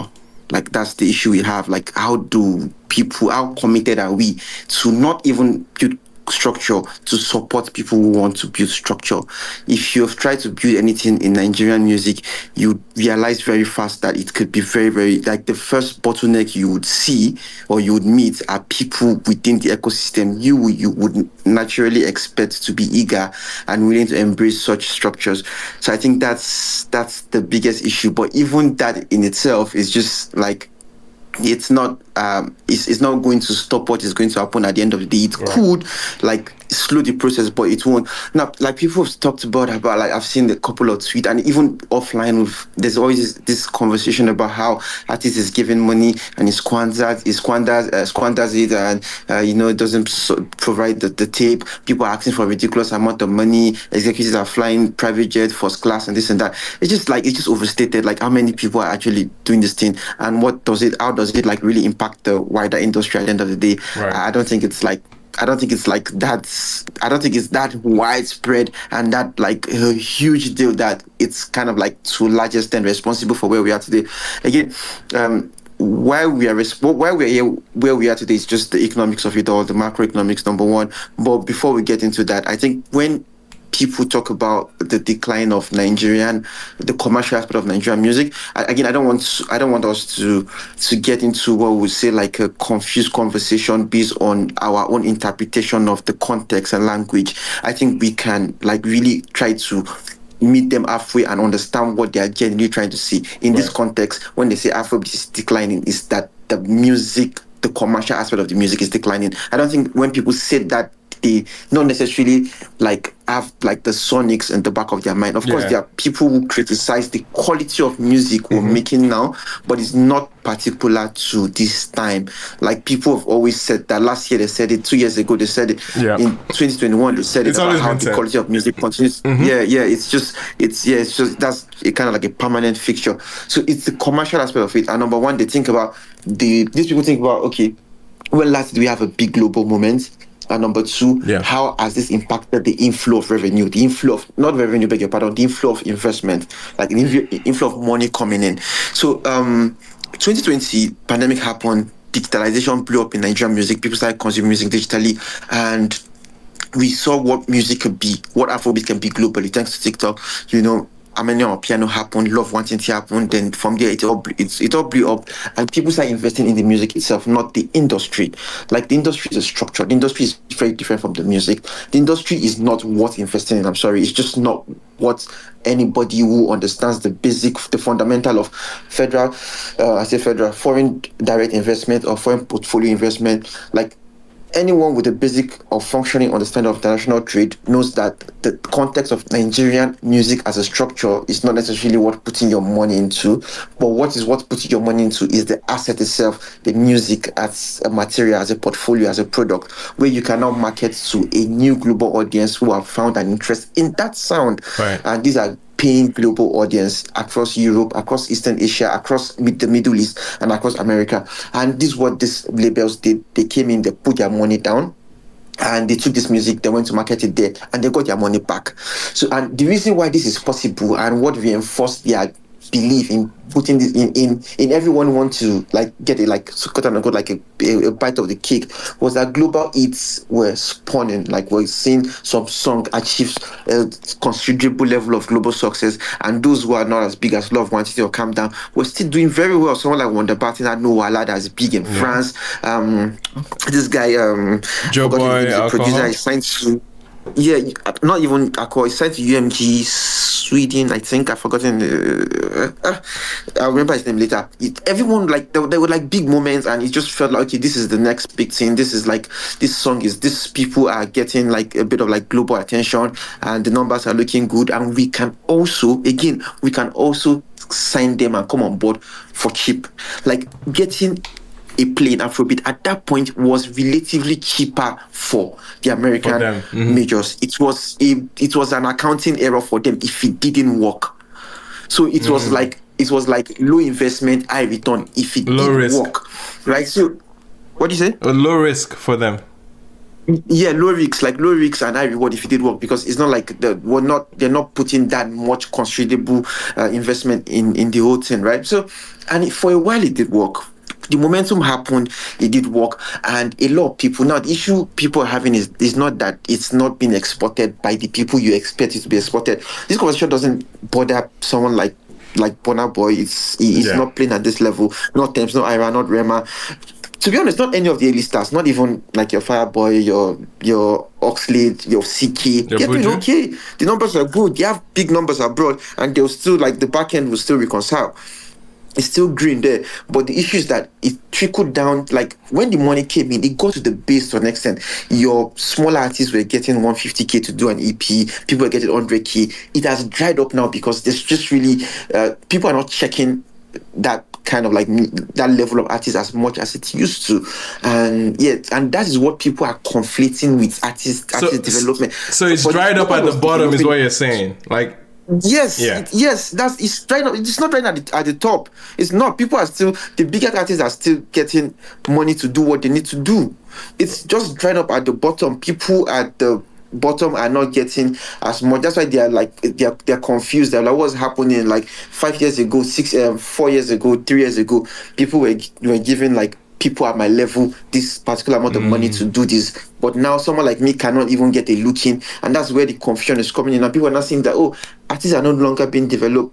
Nobody was developing artists before. The people that were developing artists before were practically like priced out of the ecosystem. There's no major label abroad that was developing artists in Nigeria. None. It was Don Jazzy developing his artists. It was the UMG didn't even develop any artists for Don Jazzy. It was Choke City developing their guys behind the scene. Child someone like Darkbo that is not here, their A&R. Then they were the people that were working with Candy and all these people. So then there were the smaller investors, right? The people with 50 million, the quote unquote, the young men with means who could invest in the scene. You cash out 30 million. It is something you could use it to invest in the scene and get something in return. But when pandemic happened, investment came in terms of like money, and then you kind of like, these people were now outspent within the industry. Everything went up, marketing went up, everyone was shooting fancy music video, it went up, everything went up, so they couldn't even compete again. They were outspent and they were demotivated. And even these men with means, they also now found a more viable short-term investment in things like crypto and stuff like that. So they everybody just left the music, and nobody was not putting money in music again. So it now got to the base, the people in in the inner cities who would normally find someone like that just listening to their music in a barber shop and be like, but boy, you are good, let me put 25 million behind you, let me put 50 million behind you. Those people are now being told that that your 50 million, one music video, one video shoot, about this brand manager, strategies is gone. It go she one single single con like so that's what's up. They just be like, okay, let me keep my money, let me see what I can do with it. So it is that type of investment that is gone, and it's now we are feeling the absence because the people abroad are stuck with the people they know can guarantee their return on investment, and you're not getting anything just because there's a movement and there's a collective going on. So the people who are exported, they are benefiting from it. Right. So it is what it is. At the end of the day, the absence of local structure, local investment is being felt, and it's going to continue to be felt until it is fixed. And that has to do with economy. Again, I think it was Dario who said local consumption is growing, which is the truth, 5,000% between 2021 till this Spotify. Luminate last year, Nigerians consume more local music than anybody in Africa and the Middle East. So yeah, that was a flex. It is shrinking. What did you say? You said that was a massive flex for us. Yeah. Luminate last year, right? So why it is shrinking abroad? It is growing massively in Nigeria, but it's growing on paper. It's not translating into money. 1 million streams get you $200. It doesn't add up. Like, why would anybody want to bother to now like invest, market in such an ecosystem? You need the money to go up. You need people to have more disposable income to pay more for subscription. You need subscription to be able to, or the naira at least, is a bit increases significantly so that this effects can, like, the distance can be closed. Because if you're paying 1,000, if you're paying 1,300 for Spotify, for I think it's 1.6 now, Apple Music 1.3. If you're paying 1.6, that's like $1 40 cents. It's not, you're not getting any, like 1 million streams in Nigeria. Like I have a few understanding of how much the most streamed song in Nigerian Spotify last year made. If you, it's not encouraging. Like the numbers plus the money it made, it's not great. So nobody is investing in the ecosystem to make that. They're investing in the music to go sell it in Sweden, in France, in the UK, in the US, where they can make money, right? So you need people to come back, invest in the ecosystem. Now, who can invest in the ecosystem? Which is the solution? Is the big people, the wealthy people who can invest in the techs, in distribution companies, in building labels that can now fund niche music. Build market here. What's happening in the north? Okay, like we used to have these rappers come up from the north. Let's go back there. Let's see what we can get from there. What's happening in the east? It costs a lot of money, a lot of investment, but they cannot do it if the ecosystem is volatile. Like there's no collective management system. It's just not really encouraging. And also, we have to understand that entertainment is a tertiary agency. It's a tertiary aspect of the economy. Right. Before every investment can ever get to entertainment, it's going to get to other core agriculture, aspects of the economy. Power, power, agriculture, transportation, aviation, housing, a lot of healthcare. So you have to, like, people invest massively in this first. Like, so that's why before a Dangote would think he wants to be the film village, the way the Nollywood guys are asking for, or before you think he's going to start a music label, he's going to first of all cater to like 15 sectors, before it trickles down to a tertiary institution like music, entertainment, arts, sports, right? So in ecosystem, like in the UK, the US, and the West, where everything is set up, they could go buy club. Dangote wanted to buy us now because it's already huge there. It's now one of its major institutions. In Nigeria, it just doesn't feel the same way. So, and that means the economy just needs to get better. There's no way about it. It's going to take a long time.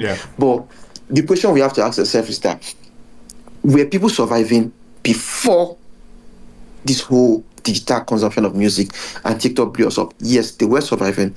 There was a bit of, physical sales was happening then, so which is a totally different conversation, because when we think about it, then physical sales locally is significantly better than local streaming in terms of money, in terms of income. Yes, which is crazy. I don't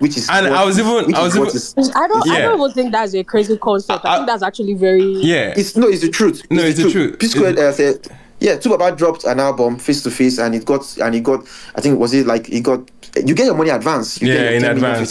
From Alaba. Yeah.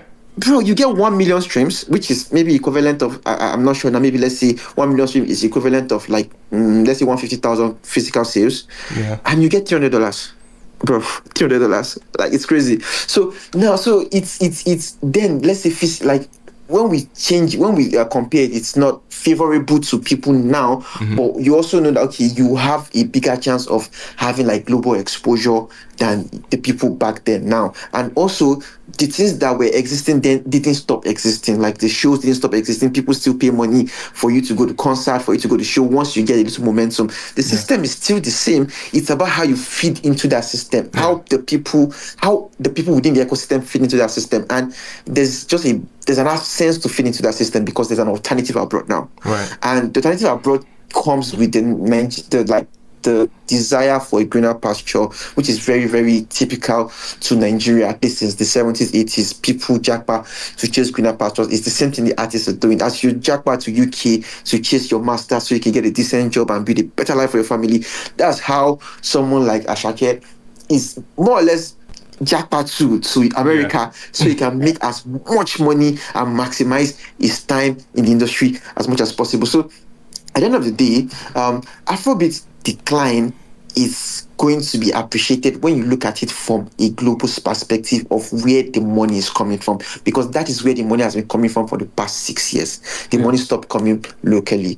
So in that aspect, yes, it is true. There's a decline in terms of investment, and the fact that we don't have, like, we haven't had a global eat in a minute as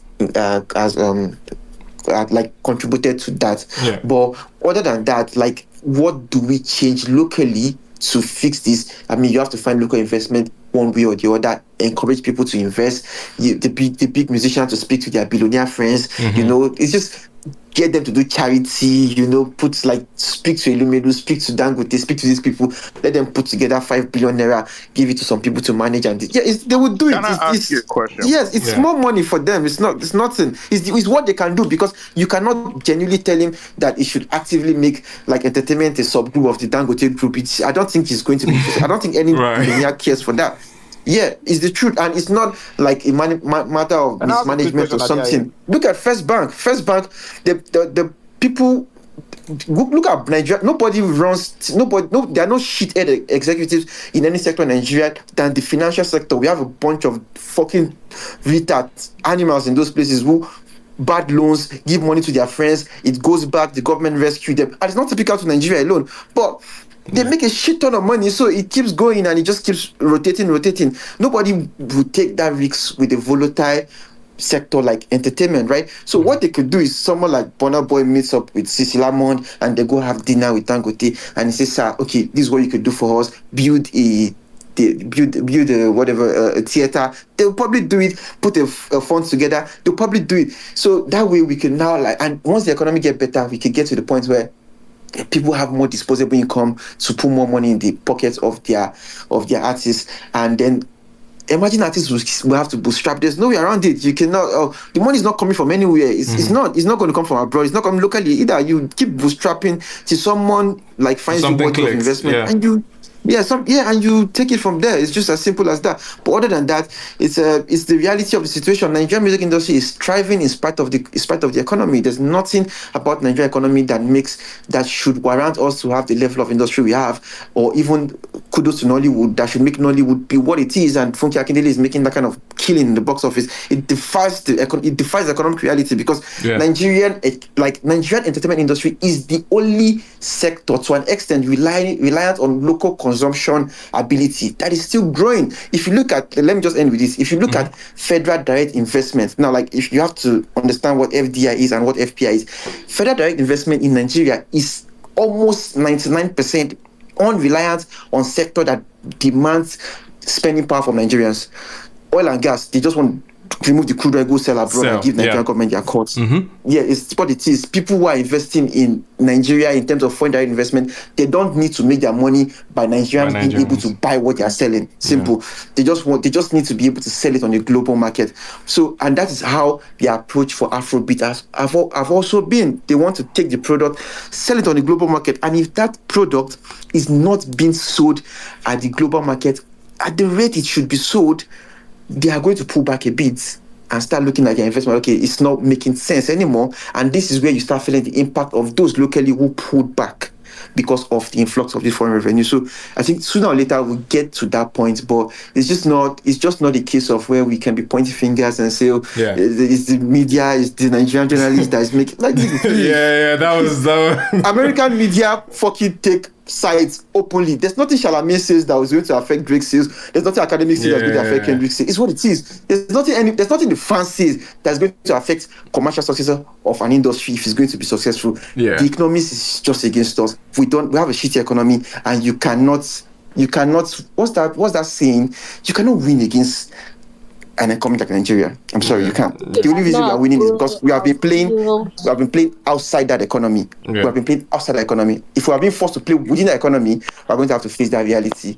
And that's what it is. So thank you for giving me this time. Appreciate you, Dario. Appreciate you. Yeah, Dario, real quick. Go ahead. Yeah, so if the funding is is reducing, not drying up, is that really Afrobeats is declining? Because that's the question I wanted to ask you, because people that are making their money are still making their money, but if funding is being more, if the funders are being more efficient or effective with their capital, in quote, does that mean Afrobeats is declining? Because that's the narrative that we're seeing. It's contextual, but yeah, go ahead. Yeah, so again, as Ima said, it's contextual. You have to look at it from the perspective of someone making that point and be like, Afrobeat is declining. Okay, because now I don't know what maybe there could be another term to use to describe the what is declining. should we say artist development is declining? We can have that conversation. Should we say we're unable to mint new stars? We can have that conversation, right? But so they just use the term of Afrobeat generate like it's declining, but I don't think it's necessarily the general industry that is regressing, because again, the people who are the face of the industry, they are doing very well. Yeah. Burna, I mean, look at Burna, who is like the leading protagonist of the whole thing.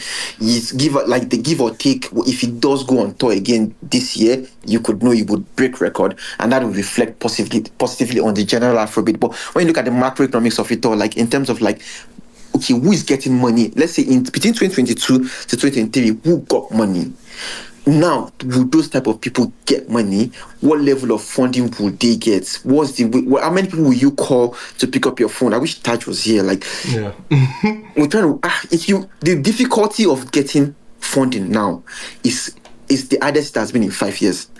Yeah. And that's why you see a lot of this finger pointing going on between people in the background. A lot of people, I chop the money, I chop the money, yeah. I chop the money. Yeah. Like, because it has never been this hard. Like, yeah. in 2021, 2022, bro, they were using money to chase these niggas. Like, you had one song, your song started blowing up on TikTok, and your one song has crossed 1.5 million streams, bro, they're throwing money at you. Oh, yeah, go and let's see what you can do. You know, stuff like that. But now, it's not happening because they are not hiding. Like, the industry is not able to hide under the umbrella of love, wanting, of essence, of calm down, of last. Y'all remember that? So that's the thing. So yeah, you remember that one guy that Drake that Drake message? I mean, he said that Drake. Oh yeah, please don't remind us. Oh yeah. I something. Hyphen or high something. Yeah. Yeah. Anyway, I mean that's a story for now. Just to add some context, this whole thing about funding drying up, I think is a very normal thing. If you let's give an example, like they had the .com era now, where there was a lot of investments and all of those things, and I think that usually happens when something. It's normal. You don't even need to go that far. Look at the NFT era now. Yeah, NFT. Investors go crazy. Then later you begin to actually see what the data is bringing. Then you begin to tighten up and all of those things. Yeah, so we can't say the tech industry declined because there was a reevaluation bubble, or there was an AI era bubble. So those are like the narratives that I'm very worried about, because I understand you, but it's not. I don't think. I don't know how to put this very well, right? Because I don't. Can I just add a little context to this very quickly? Let me just answer this, then I'm done, right? Yeah. So I don't want to say the people saying it are wrong or right. At the same time, I don't want to say that we shouldn't be concerned, right? Because if you look at it, right, the bulk of the money, like in the last 5 years, where money reliably came from was outside Nigeria.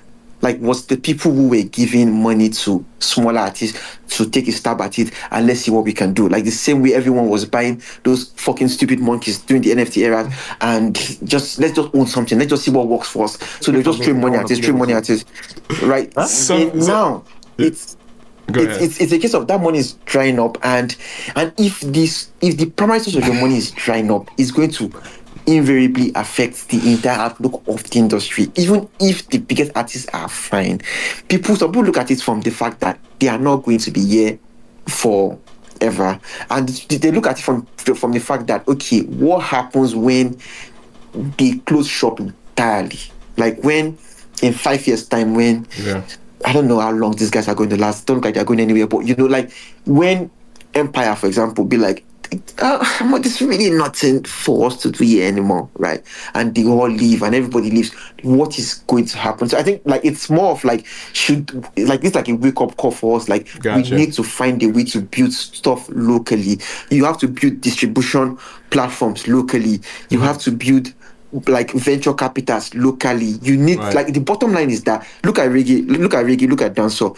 I think they use them as an example of what's like a genre that reached the top then declined. I mean, like surely in Jamaica, in Trinidad, in the Caribbean, they still have music industry that is serving their people, right? But from a global perspective, they are considered a once been. They are people who were like old takers, so to say, in Nigerian parlance, right? So Afrobeat is heading to the direction of that is going to be one day be an old taker. But what we can point out for what I think that the industry can the takeaway for me, so to say, is that how can we build systems that can take our music from here to there without having to rely on them coming to take the music from there themselves. That's number one. And number two, we have to also ask ourselves, why is it that in our mind, like me, for example, now that I just spoke, why is it in my mind I still know that there's still a need for us to take our music from here to there? Why can't we have our music here and let our music do what it can do for us here and become big here and make so much money here that they will not come and invest here and be part of it? I know the answer why. Yeah, because we're fucking poor. Good night. That need to speak. Yeah. Daramola, Gingerbread. For sure. Several people that need to speak. Yeah, Ginger has the floor next. But appreciate Adeayo for, I guess, shedding a lot more context to the conversation. I just asked a question. I've not used my time. No problem. We'll get to you for sure. But yeah, shout out to Adeayo for adding a bit more context to it. I think the Alaba point you raised as well, I think it's something that the industry has to be paying attention to, especially now that if you look at how the world is operating with streaming, it feels, or at least there's a sense that streaming might be on the clock, okay? A lot of artists, a lot of labels now are turning into DTC platforms, like direct to consumers. What would that look like in the Nigerian context is a big question, especially knowing... Bro, it's not possible. I'm sorry. I'm saying, what would that look like in the Nigerian context? What would that look like in the Nigerian context? But I know we are like, we're like 2-3 steps behind. We're like 2-3 steps behind.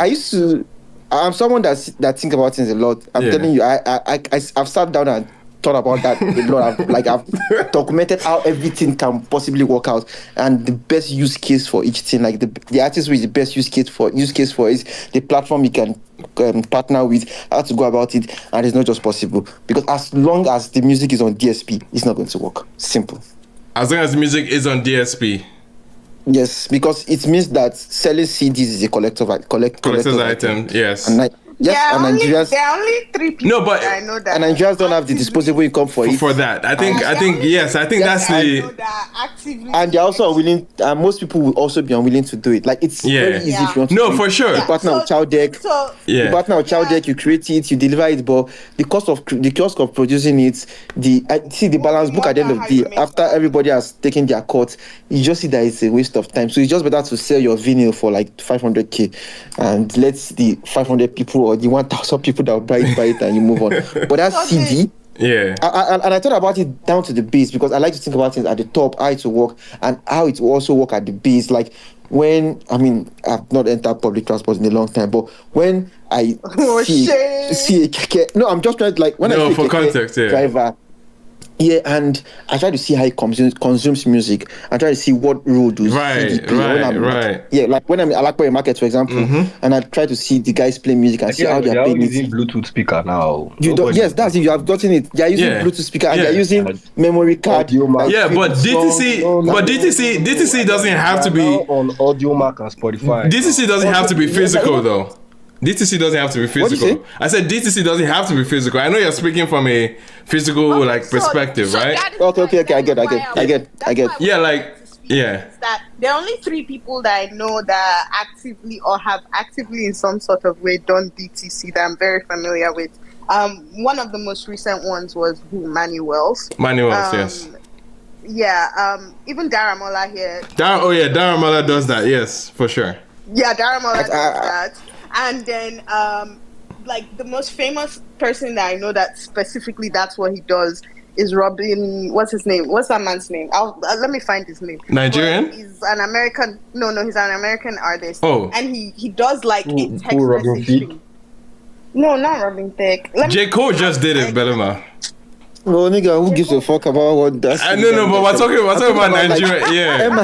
Yeah. MI did it though. MI did Okay. MI did it. Oh yeah. Made some money. Wait. How did MI do it again? How did MI do it? So what MI did was there's this platform. I'll look for the link and send to you. So you can put your song there and people can buy it before it goes live on streaming platforms. So it's more of like, again, it's direct to consumer, but it's more fan based, fan targeted. So I think MI made some money for me, to a couple of million for me. So I think so you can do it, but the thing is that it's niche. You know the issue with this thing? Yeah. Ask yourself, right? Why is it that some of the most successful and some of the biggest artists in the world don't do things like this in terms of like actually selling music? They sell it through iTunes so that like Taylor Swift, like fanatical fans and Bieber's just to appear on charts and everything. But in terms of actually like saying, okay, I don't want to release this music here, go and buy it, because they make too much money. It's going to look, the optics is not good. So they'll rather just sell vinyls that is like a collector's item. But it works for niche audience. If a Wizard Chant, for example, say he wants to sell on Eriga to his hardcore fans, or an Eriga or a Luna, it makes sense. Yes. But if an Ashake looks me in the face that say this song you release here, but like nigga, please. Wait, okay. So there's obviously we're using, not to really pivot this conversation entirely to DTC. I think there's ways you can massage it not to be active or not to be practical, right? Like the example you gave, like MI, for instance, like the early releases, right? If an Ashake said for the first week, you can pay a certain amount to listen to my album ahead of the publish. And Ashake, no. So that's what Manuel's. I'm saying, right? Things like that. Ashake can make too big. You get, there's some level you get to that. Yeah. Some things will not work for you. Ashake, I think it can work for Ashake though. Ashake has that audience. I think he has volume. Anyway, I think he has volume enough. Let's just move on. Let's stick to the conversation, shall we? But I was gonna say the person that I was thinking about that I mentioned earlier is actually Ryan Leslie. That's okay. No, but there's plenty example. But at least the biggest but the biggest indicator was UMG actually partnered with a DTC platform called Even, right? So it now looks like the big guys, the labels are now seeing what's happening. They're seeing how artists are making money directly through their fans, and they want a piece of it. This is another evolution of the label, like trying to like meet the times or meet the ecosystem that they are facing. So right now, it looks like many labels will start like getting into that bag, or at least being able to structure DTC products or merchants or merchandise or something around that space to go directly to fans, because streaming is good for what it is, right? You pay a certain amount and you can get all the music in the world you can humanly think, but there's a level of like, you know what I mean, decision paralysis. Is like, I don't want to spend this much money for everything. Let me just I'd be overwhelmed with choices of what to listen to. Let me actually put money down for what I actually will be listening to music I'll be coming back to. Nigerian country. I know for the Nigerian, obviously, Nigerian context will be this conversation, of course, is very, very premature for a Nigerian audience. Like, do not get me wrong. Not even only Nigeria. I'm telling you. Don't get me wrong. Sit down one day. I know. I will talk about it. Big artists can't do it. Taylor Swift, Beyonce, Drake, they can't do it because you already make too much money. You are too much of a global star to be. It's like a shakedown of your fans. You're too big. Yeah. That's what Ashake is. Ashake is too big. I saw what you're saying. I saw what you're saying. You pay for it after we have blown you to superstardom and you are where you are. You're telling me J. Cole just did it. J. Cole just did it. Dave just did it. J. Cole is that. J. Cole is a backpack type of rapper. J. Cole is a rapper that. Taylor Swift has done 15 versions of her one album. Yeah, I mean, Taylor Swift has been shaking down her fans, bro. But anyway, that's what she would do. I think she's chat obsessed. Sorry for interjecting. No, Daramola, please. Yeah. With the Taylor Swift will be more with regards to her masters. I think she's in more of an interesting situation where she recorded like her entire, I guess, catalog from a certain time up until when Scooter Braun sold her masters or rights to her record. Mm-hmm. And she actually re-recorded everything just so Yeah. she could retain her master. So yeah, it does make sense in saying it would be like, I mean, I guess hustling backwards to do that because she already owns her masters. I think part of it is maximizing profits with regards to ownership. Right. Could a Drake do it? Yes, but does it really make sense? Is it worth it? Is it a waste of time? Definitely so, because he's bigger. He's like, I mean, you heard all his bars with the Lucian Grange lines and all that stuff. So he's completely inside and embedded in this. Like, to an extent, he is the industry. So at least for a minute, you know. So that wouldn't really make sense. I think at that point, we are still the industry. Iceman 2006. You know what time it is. 1000%, baby. You know, I think at that point the conversation is even bigger. Like, you see a Michael Jackson who took like a very bold step to purchase like the publishing rights, for example, to half of Sony's catalog back when he was alive, and up until a couple of years to, can't remember, I don't know exactly what number of years after his death, Sony Pub was able to acquire it back, and that catalog included like freaking the Beatles, for example. So I mean, I think there are questions or conversations surrounded about that. Look, I don't mean to interject. I do have to step off real quick.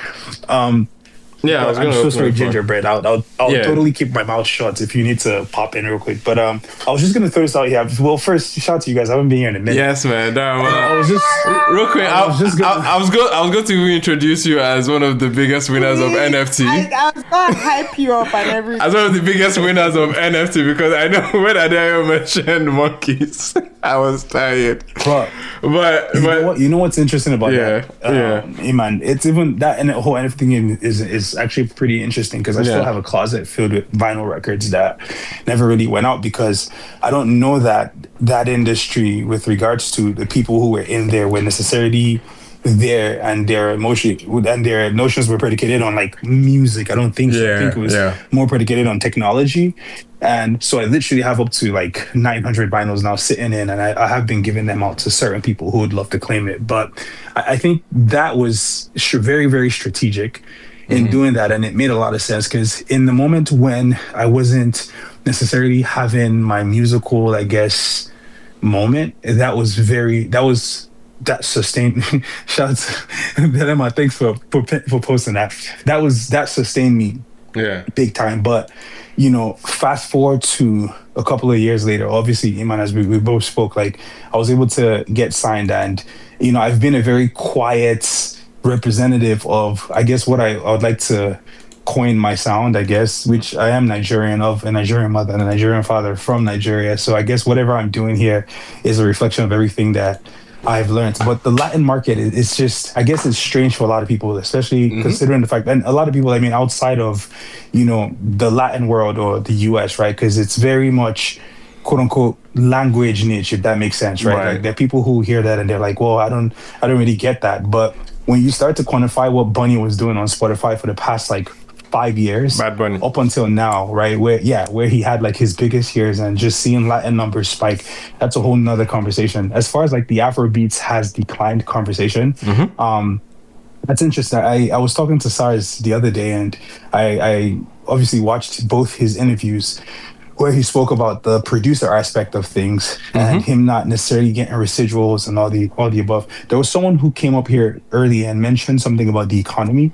And look, dude, like at the end of the day, right, no matter how well a section of something is, right, if there's no sustainability economically, right, that big representation ends up being stunted. Now, don't get me wrong.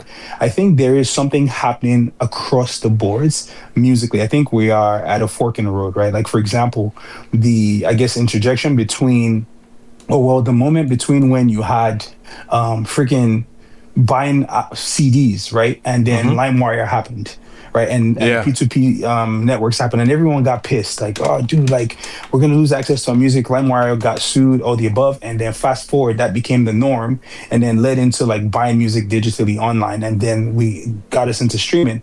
And look, regardless of how people want to frame it, we are at like another fork in the road, right? And that fork in the road is AI. And don't get me wrong, I don't mean that from how people think about it. Well, maybe I do, but I think primarily as a producer, or with access to all the tools that I'm having to produce with, right? I think we're at a very weird place musically, just the world globally as a whole, right? I think everyone is at a weird place, not just Afrobeats. I think from like even pop music as we know it, I mean, K-pop did, like the Koreans created or the Asians created such an interesting dynamic with the music where if you do sell a million records, you actually sold a million records because they still sell CDs, right? But everywhere else in the world, I think the feel has been more of like, okay, we're at a fork in the road moment. Something's about to give, and then everything gets stabilized again. As far as the sound of Afrobeats is concerned, I don't know that it's in decline. Maybe it's in consolidation, as everything, as with everything, right? But with regards to the economy of things, I think, and this is just my own humble understanding. I don't know everything. I'm like a small speck of dust in this whole framework, but like in my mind, or the way I quantify it is maybe there's a world where so much is happening globally and there's a whole lot happening with music too. And so because of that, I think in addition to the micro issues we're having, I guess, or the country might have economically, the macro issues also exist. So when everything is happening in the world at large, right? Every other, I guess, not necessarily stabilized economy or every other not necessarily stabilized department in every economy will suffer, right? So the way the Americans will suffer the decline of, I guess, global music consumption, if that is what's happening, which I'm not saying that's what's happening, if that then was translated in Africa, for example, that decline will feel it 10x more, right? Because we don't necessarily have a structure to sustain essentially what has happened. And you can say the same for every, like, for other, like, I guess, situations in our country, right? You look like our football team. Like, we have an amazing football team. Like, we have players that are doing amazing on the world stage. Like you have the whole nine, right? Like Osimhen, you can name all these guys. But then for some random reason, when it then comes to like the infrastructure for like maybe stuff as even like crazy as, or tasks as crazy as like, okay, we want to win a World Cup. Like, dude, like I saw an article the other day saying Morocco was primed as the first African team that could potentially win a World Cup. Because what I started to learn is it takes a whole lot more than just, oh my God, we have really, really like talented players. Like there's infrastructure like around that, right? So I think maybe and just maybe we are getting to see what that looks like. And everyone that has said everything here has essentially said the truth, bro. Like I think there's something to that. Now, me being in the Latin space, it's a little bit of a different situation because the Latin space was essentially, if you said like 20 to 30 years ago, matter of fact, like 30 years, 40 years ago, I think that was more or less sort of like the story in the Latin world. But then the economy here is completely different, right? Because you have like Mexico that's very much adjacent to the United States, and you have the Caribbean islands that are very much adjacent. Right. And so they were able to reap a lot of what was going on globally. And then you also have Spanish, which is a more spoken language than even English itself, right? Across the world and stuff like that. So I don't know, like I think there are many factors affecting that. In this Latin space, the dude numbers are crazy. Like, we see it. Bro, they're insane. Like even, like dude, like a song hits and then look, what I started to then understand was, okay, for example, I have like a Danny Ocean, for example, who maybe a lot of people might not know, but he's a 30 million monthly listener artist on Spotify. But he's had a career that spans since 2016. He had a record that went and he just kept it going and going and going. He just sold out crazy shows all across Latin America. So he was able to go to Salvador, go to Puerto Rico, go to Mexico, go to like freaking DR, Dominican Republic, right? Because there is infrastructure for those people to thrive in that they're able to like, sell tickets there, right? This girl who I just did her album, Elena Rose, same thing. She's doing shows like in all across Latin America, right? And so I think there's a whole lot with infrastructure, and I think that might be on a micro level the crux of the matter with regards to art, maybe a very small part of the why, right? But as far as like the general resolve, because like I said, as a genre, bro, like the only music I've produced here in the Latin space, technically, structurally, and all the above has. Oh shit, you cut out there. Music has that, and like what? Sorry, could you repeat? Bro, like the music in the Latin space has what? What I produced, what has worked, Oh shit! That I produced. Shit! No, it's very bad. Unfortunately, I'm just Michael. In the meantime, while Daramola is coming back, can you guys do me a favor? And this is my second favorite Brazilian. Which if you don't know my Anita? first favorite Brazilian. Anita is my second favorite. Okay. But go listen to Pinterest by Anita. It was produced by Daramola. Thank you. That's huge, by the way. Daramola produced an Anita song. I'll be there. Yes. Yeah, that's dope. If you're curious, my favorite Brazilian musician is Ludmilla. But yes, go and listen to Pinterest. That's the same one on Ashake's album. Yes. Yeah. Ludmilla. Yo, Thank you so much. You guys are awesome. I appreciate the love. So I was saying a lot of what I produced, Pinterest is more of a samba record, by the way. I just executive produced our album. So a lot more of the songs that are going to come out are more like sort of that's amazing, bro. Bro, thank you. The way you just like brushed, like the way you just slid right by that. Wait now. Anita is no small joke, man. Look, I'll tell you what I've tried to do, right, has been to find a way to like spread the love, like literally. So for example, you had this kid from Colombia last year, Bele, who had I think there's a 40 million monthly listeners right now. I'm not sure. Right. But he had a big year last year. And like, I literally got London, for example, to hop in on that project. The song with it, yeah. I mean, everyone works differently. So they were able to, I recommended him. They flew him in. You have like, obviously Size is my OG. So every opportunity I have, I'm like, Baba, we'll do something. And you know, we haven't gotten about doing that yet because we've not been in the same place, and he's a very particular producer. Right. But my duty has been to just organically build with people who I feel like have opened doors for me also, in a sense. But with the Anita project, though, it's been like there's fusions there and stuff like that. But the point I was making generally was just like a lot of what I produced last year was basically like, bro, like, it was, I guess, Afro pop fusion, if you want to call it that. Right. Like, it was my own interpretation of. I mean, when I dropped the one song that managed to mildly be known in Nigeria a lot, though, it wasn't necessarily Afrobeats in the sense of it was just music done by an African, but then I sampled Ebenezer Obey, right, and stuff like that. And you know, I talked to my mom about that. Like I said, I had the same conversation with Sars. I'm like, bro, the more I've learned about in this space, I'm like, bro, your catalog should be making you so much money. Like, being the producer you are, there's no reason why your catalog is not cooking. But anyways, a lot of what I made in this space was Afrobeats inspired, like Afrofusion. So like, and dude, it did numbers, right? Danny Ocean. Yeah. And please, I'm by no means trying to flex. I'm just throwing out numbers for the sake of like analytics and all that stuff. Like the Danny record came out November 2024, and right now is at 694 million streams total, right? Like, or or Orion came out May 24, just hit like I think 700 million. A song I did with this artist called Elena Rose came out June last year, just hit like 100 million, right? So like, it's like, and then now I have an album coming out, but a producer project, because I got signed to a Latin record label, and I mentioned this to Emmanuel, and I was just like, it's not made sense that I'm signed to a Latin record label, to be very honest with you. But I was able to adopt and adapt the culture, and I was like, okay, what does this mean to me? How do I make this my own thing?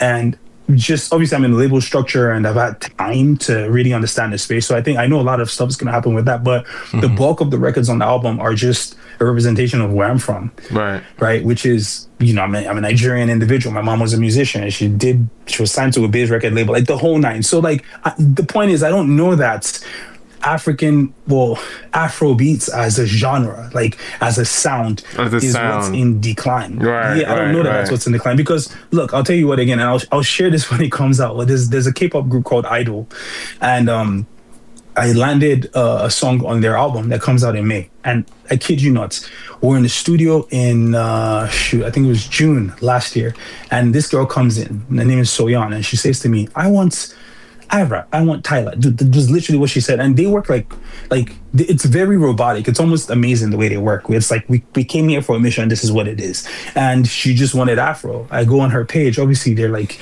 K-pop is a whole different framework. I go on her page and she has songs where she and her group are dancing to like Water and Rush. But it's very interesting. It looks very interesting, but they're doing it, right? So it's like, is it the sound or is it just the infrastructure and the resolve and in totality essentially what's happening in music globally and how that's now been like affecting us now as far as like what could possibly be a restitution for I don't know the situation. Like I think people the one thing everyone loves to do is like point fingers, and I don't know if you can just say, one person or this group of people did this. I don't know if that's fair, right? Like, I think music has always had its moments. Like, African music has always had moments through time, right? And, I mean, believe it or not, people hear Tyler. To them, that's Afrobeats. That's not pop. You know what I'm saying? Like, people listen to Omar Lay, for example. To them, that's Afro. It's not pop music. It's Afrobeats. So, I don't know. I think there are a lot of conversations around what exactly is happening. Yeah. But yeah, dude, I just wanted to chime in. No, for sure. No, I think this perspective is important because obviously you're coming from a global perspective. You're a producer that is operating on a global, or at least outside of the Afrobeats bubble, quote unquote. And you see where the taste levels are for the sonics of it. I think you're just reassuring us that the fact that the sonics are in no way a factor of what's declining per se. But anyway, appreciate the conversation so far. I know Ginger has been very patient. And I would give him the floor. I'll give him the floor to take as long as I'm kidding. But yeah, Ginger, what's good, man? I know you've been patient to add to the conversation. I know you've thrown some of your symbols here and there. You've let your feelings be known somewhere. So you have the floor, my brother. Yeah, I don't know if you guys can hear me. Oh, loud and clear. And it's very subtle. I actually like this. Wait, hold on. Hold on.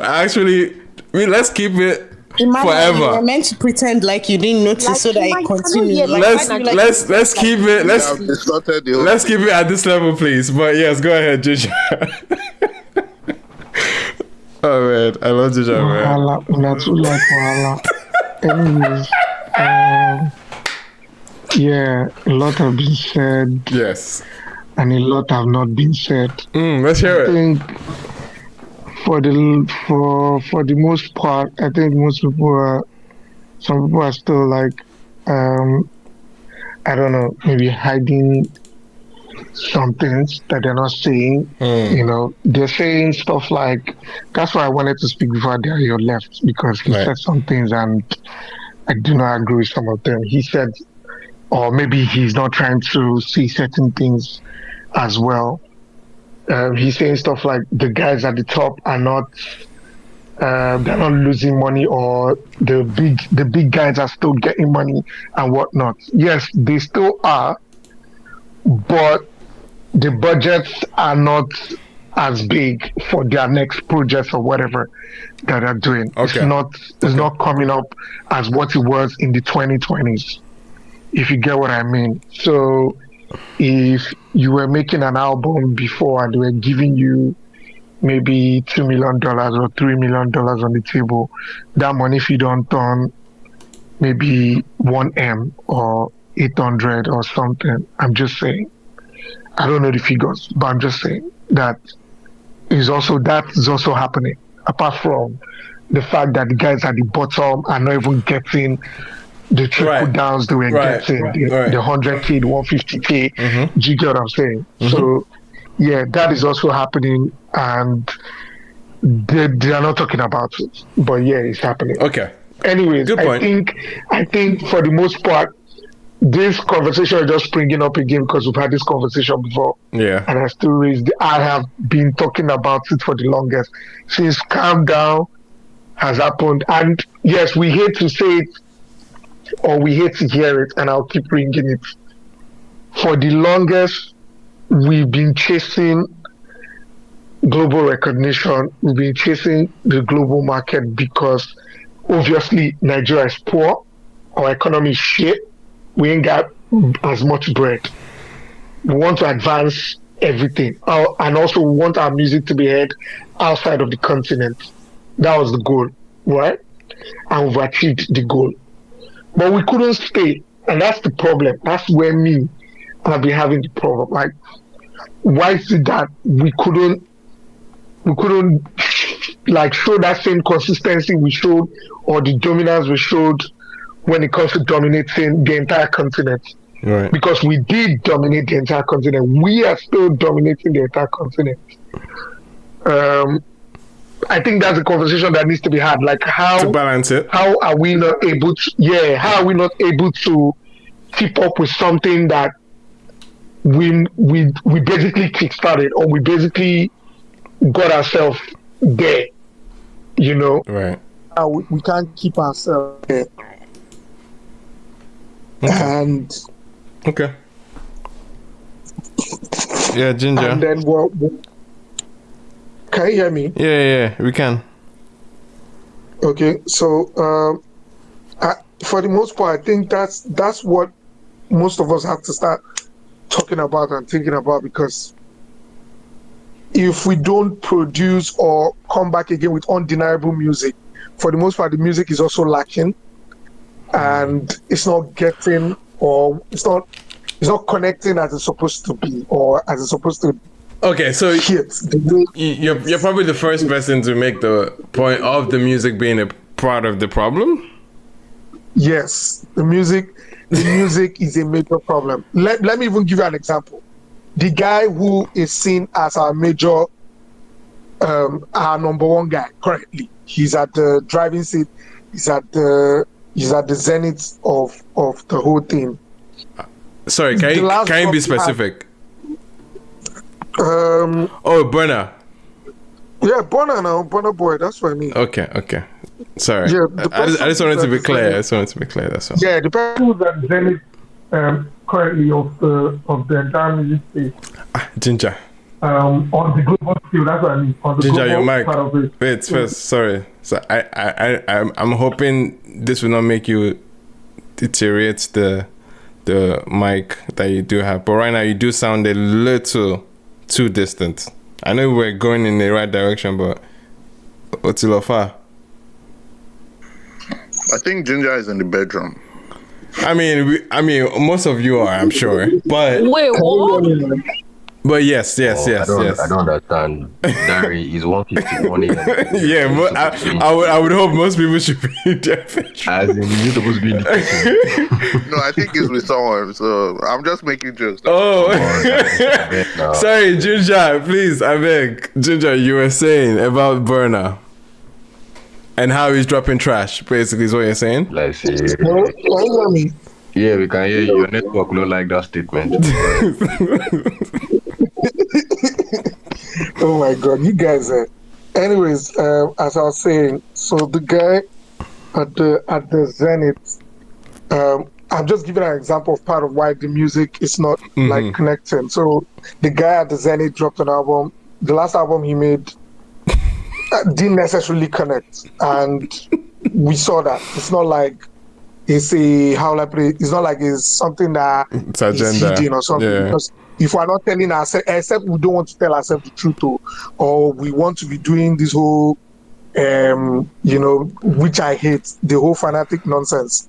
Right. But to be honest, it didn't connect for the most part, and that's a major sign. Apart from that, a lot of people, everybody dropping this, that it's not sort of connecting, and we're wondering what's going on, what's happening.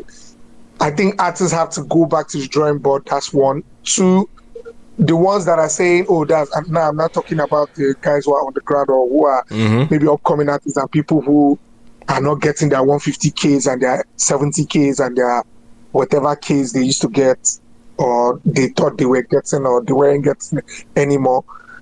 I think some of them have to go back to drawing board and know stuff like, if they give you money, no say that money no be your own. One, na loan. Two, stop eating, stop blowing money that you know that you're going to pay back. Like stuff like that. You pay back, and you're not making the music for it. You're coming up short. Let's just put it that way. You're being given the money. So we shouldn't follow Priest's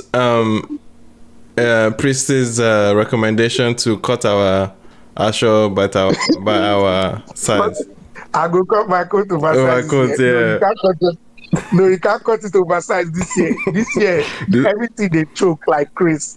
So, what was I saying? So you have to start doing that. You have to, and a lot of them are not even.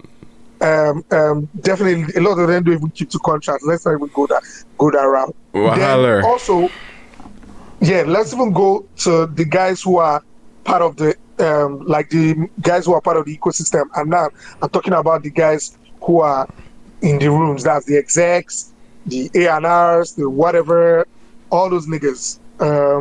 Especially some of the guys who transitioned from either being OAPs or want to be OAPs and they got label. Yes, I know what I'm saying. And if you want names, I will give you. It's okay. We know. Carry on. Anyways, people are messy today, man. Some of them that are transitioned into working for these labels, especially these foreign labels that's coming to the ecosystem and whatnot. A lot of them are. I'm not even saying a lot. Let me just use a percentage. At least 65 to 70% of them are not doing the major work. Now aesthetics, they ball. Now balling. Just go check now balling. They ball. Everybody was balling because that 2020 to 2024 now balling. They were everybody just ball. No one ecosystem. We don't see at the bin. Everybody the thing on the drive, but now they come out. They talk say now artists, now this, now that. They too they have them like they have the planes. A lot of them, including the ones that are constantly. You go see them for courts. They play ball every week. You go see them for. Make I not even talk. They ball every weekend. They ball. Where's the work? Nothing. But now they go advocate for her to say, Mo collect this 150K, discuss inside this room, collect the money from these white people and whatnot. Then you will not do the work and everything. The white people go come, they look us like say, and I like these people are not responsible people. They know they do what they talk, say they go do if we give them the bread. Same thing with the guys. I'm even talking about some of even the big artists too. The attitude too. They go set up meetings and set up, let's say, meet and greet and whatnot for you guys to connect to a new audience and whatnot. Our artists no go show up.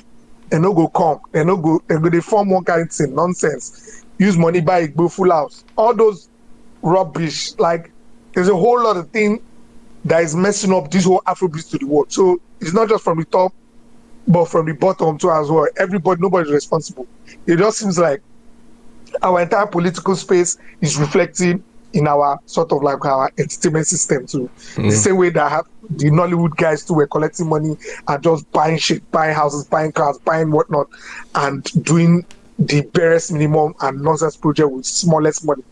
That's the thing a lot of people are doing in our entertainment space as well, for the most part. And if we don't get, I will say it again, like I said last week, if you remember when I said that, we need another. If we don't get that global, we need that global. We need another global hit.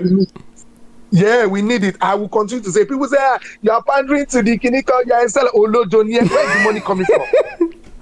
Well, it's true that the young boys are not investing again because they don't go it's not that important, but I will wait for my turn. So you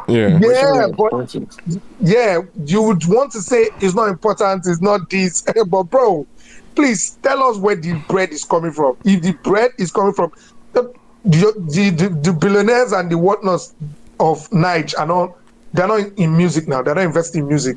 It's in either finance or oil and gas and whatnot. They're not in entertainment business. So where's the money coming from? All right. That was a lot to unpack, but I would definitely give the response to 9V and Ife, two practicing professionals, of course, that are very, very close to the situation that we're discussing. So I would love to hear from you guys, your impression, or at least your reaction to the level of discourse that we're having right now. I'll open the floor with 9V real quick, and then we'll get to Ife. All right. Thank you very much, guys. So when I joined the space, I joined late. It was Adi that was speaking, and I think it came from the angle of the investment and the funding. But before I go on, I would like to ask, is there a particular angle we are looking at? Is it the sound? Is it the numbers? Or is it so we're just talking generally of the decline? It's been contextual to what really sparked the conversation, and which was investment, right? It was mostly that was what drove the conversation online, and is what we're reacting to essentially. But the sound, quote unquote, has been addressed one way or the other, but it's not really a strong point of conversation here. Yeah. I would like to come from the investment, then I will just speak on the investment and move on. I think my first time of joining the space this year, when I came on the speaker, wherever, the first question he asked me is, are we drop, myself and my artists, like the team, are we dropping anything this year? What's the year is going to look like? And I could remember I gave a very humble reply because I wasn't so sure what was happening at that point. But the exact responses, because I'm in charge of my artist funding, and I was looking for funds and shit, and it's not been looking good, right? Right. And considering the fact that we invested a lot to what we have on ground, we just don't want to waste it. We want a proper fund and something strong before we put it out. And you see, what I've noticed since we've been trying to do this thing is that, hey guys want to play. The thing is that what I've been noticing since we've been trying to do this funding and investment is that a lot of person has lost interest in the industry. A lot of persons I can start mentioning, a lot of persons have diverted into fashion. A lot of persons are not even sure if they are doing the right thing again. A lot of persons are cutting the numbers, and a lot of persons are putting new clauses into the contract when you're trying to get the funding, and you're like, it all shows that they are scared. They are not really certain of it again. And when I joined the space, I saw something on the Jumbotron about GT talking. I didn't want to read it because it's like a lot, and I don't think I have that concentration span right now to concentrate on everything. Sorry, are you talking about the Gordon Tom? Gordon Tom, yeah. Okay. Yeah, and I remember Gordon Tom and I had a crazy argument a few weeks ago that got a bit heated that we had to stop, and this is where I'm coming from on this particular conversation. And I think I mentioned it when Ginger was talking to that time. You see, I used to say something on every music space that I had that I've joined, that this Afrobeat that we've been clamoring at just 4 or 5 artists to the world. It's not really Afrobeat, it's just CK to the world, Rema to the world, Ashtar to the world, Thames to the world, Whiskey to the world, Ashaka to the world, Davido to the world, Burna Boy doing his life thing. It's not Afrobeat to the world, essentially, because how many artists have crushed that thing to the UK scene, to the US, and there's not a lot of them. And there's a reason for that. You see, I always have issues with the structure of this industry. And I'll be bringing the context in from a particular angle. See this thing. This industry has been existing for over 20, 30 years now. Like proper persons have been working. Like there are Nigerians the past 30 years that I ask them that what is your job, and they would tell you that I work in music industry, particularly the Afro pop, the Afro, not Fuji, not Akbala, not Juju, Afro sound, like the pop sound. And it's been, let's say it has gone back as far back as 2001. Because I was watching Ayoshina Podimentary, and there have been people that has been their job, their 9 to 5 since 2001, right? Yeah. That's over 20 years. Now think about it. An industry that is supposed to be existing for over 20 years.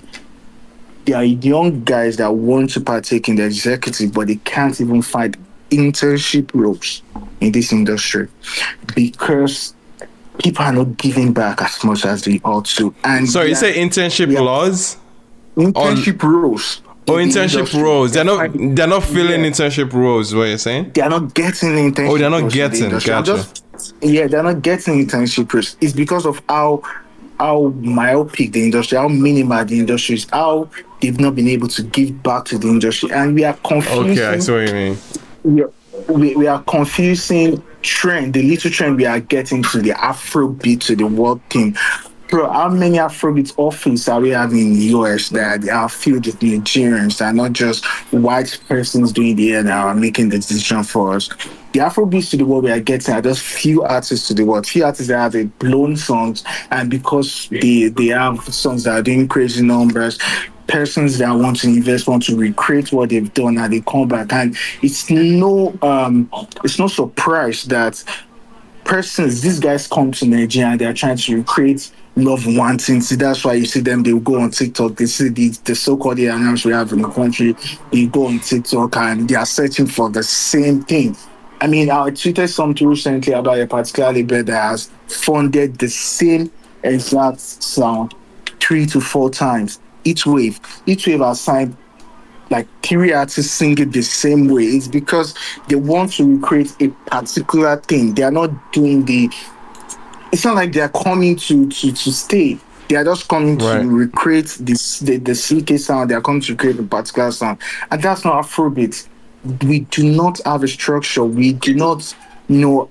A lot of persons are in the industry that don't even know how the things work, and it will come back to affect the whole Afrobeat as a whole. If you continue to do things anyhow, if you continue to do things in such a way that would to the answer, I was saying something the last space before network called me that I was preparing a proposal for an investor, and at a point we're already getting to like 100 million for an artist that wants to start from the artist development up onto the unveiling. And I was talking to this senior NIR on the project that, bro, if this is you, are you going to drop 100 million? You know how the industry is right now. Are you going to drop 100 million as a prayer? Because if I have my 100 million, bro, I will import cars from the US and sell, and I know I'll make my money in the next coming months. And it's not because I do not love the industry. It's because the industry is not set, like it's not well arranged. It's not well balanced.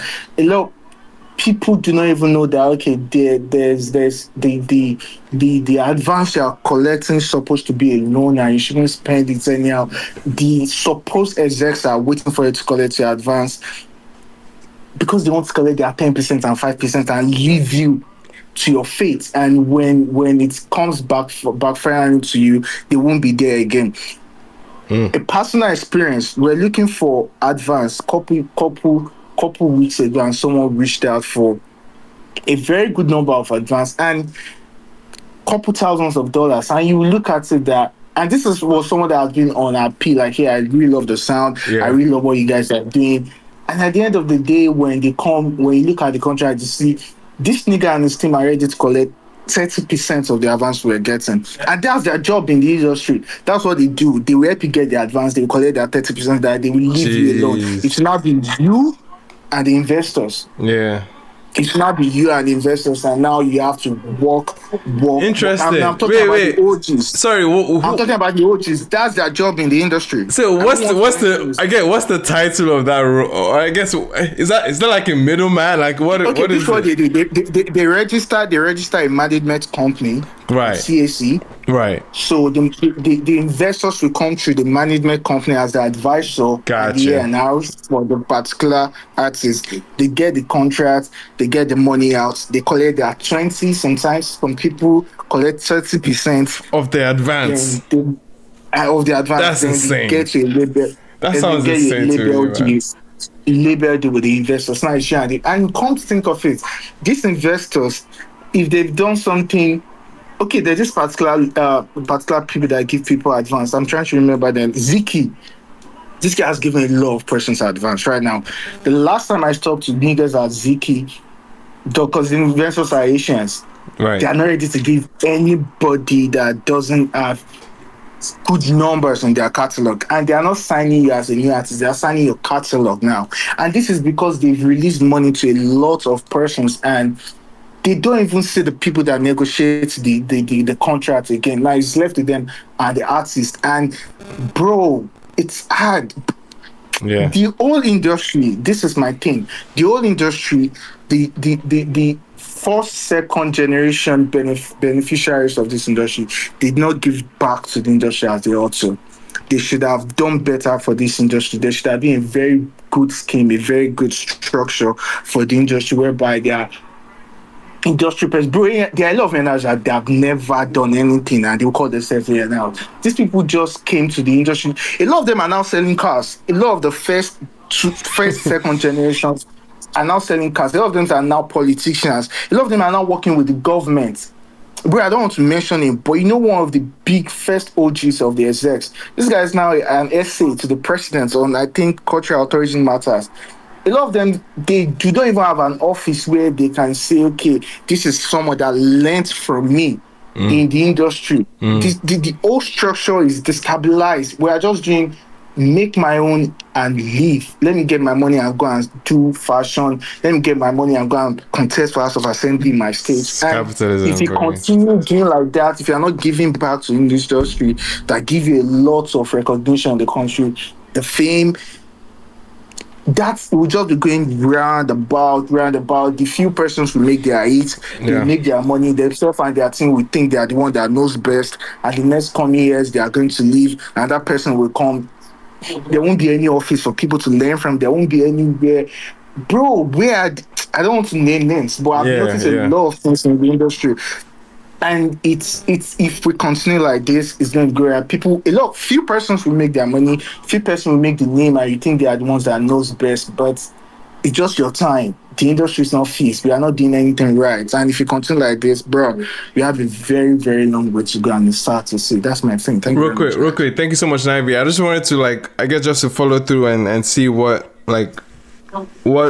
giving back from the OGs looks like to you. Do you think it's more so in like mentorship or what exactly is the form? This is the conversation I had with GT, and this way it start getting it, because GT thinks I'm talking about him and his peers. And big shout out to GT. GT is doing something with, I think, NBA. With NBA, I've been for NBA, and I've been able to produce a couple guys. I think the current marketing rep in Native is a graduate of NBA. That's NBA. Lots of alums. Belema as well, like Taj, like lots of alums. Can I mention him? If you are not putting this in, if you can cut this out, I would like to mention. No, nothing is getting cut. I'm not gonna promise you. If you don't want to mention names, let's answer. Do not do that. Yeah.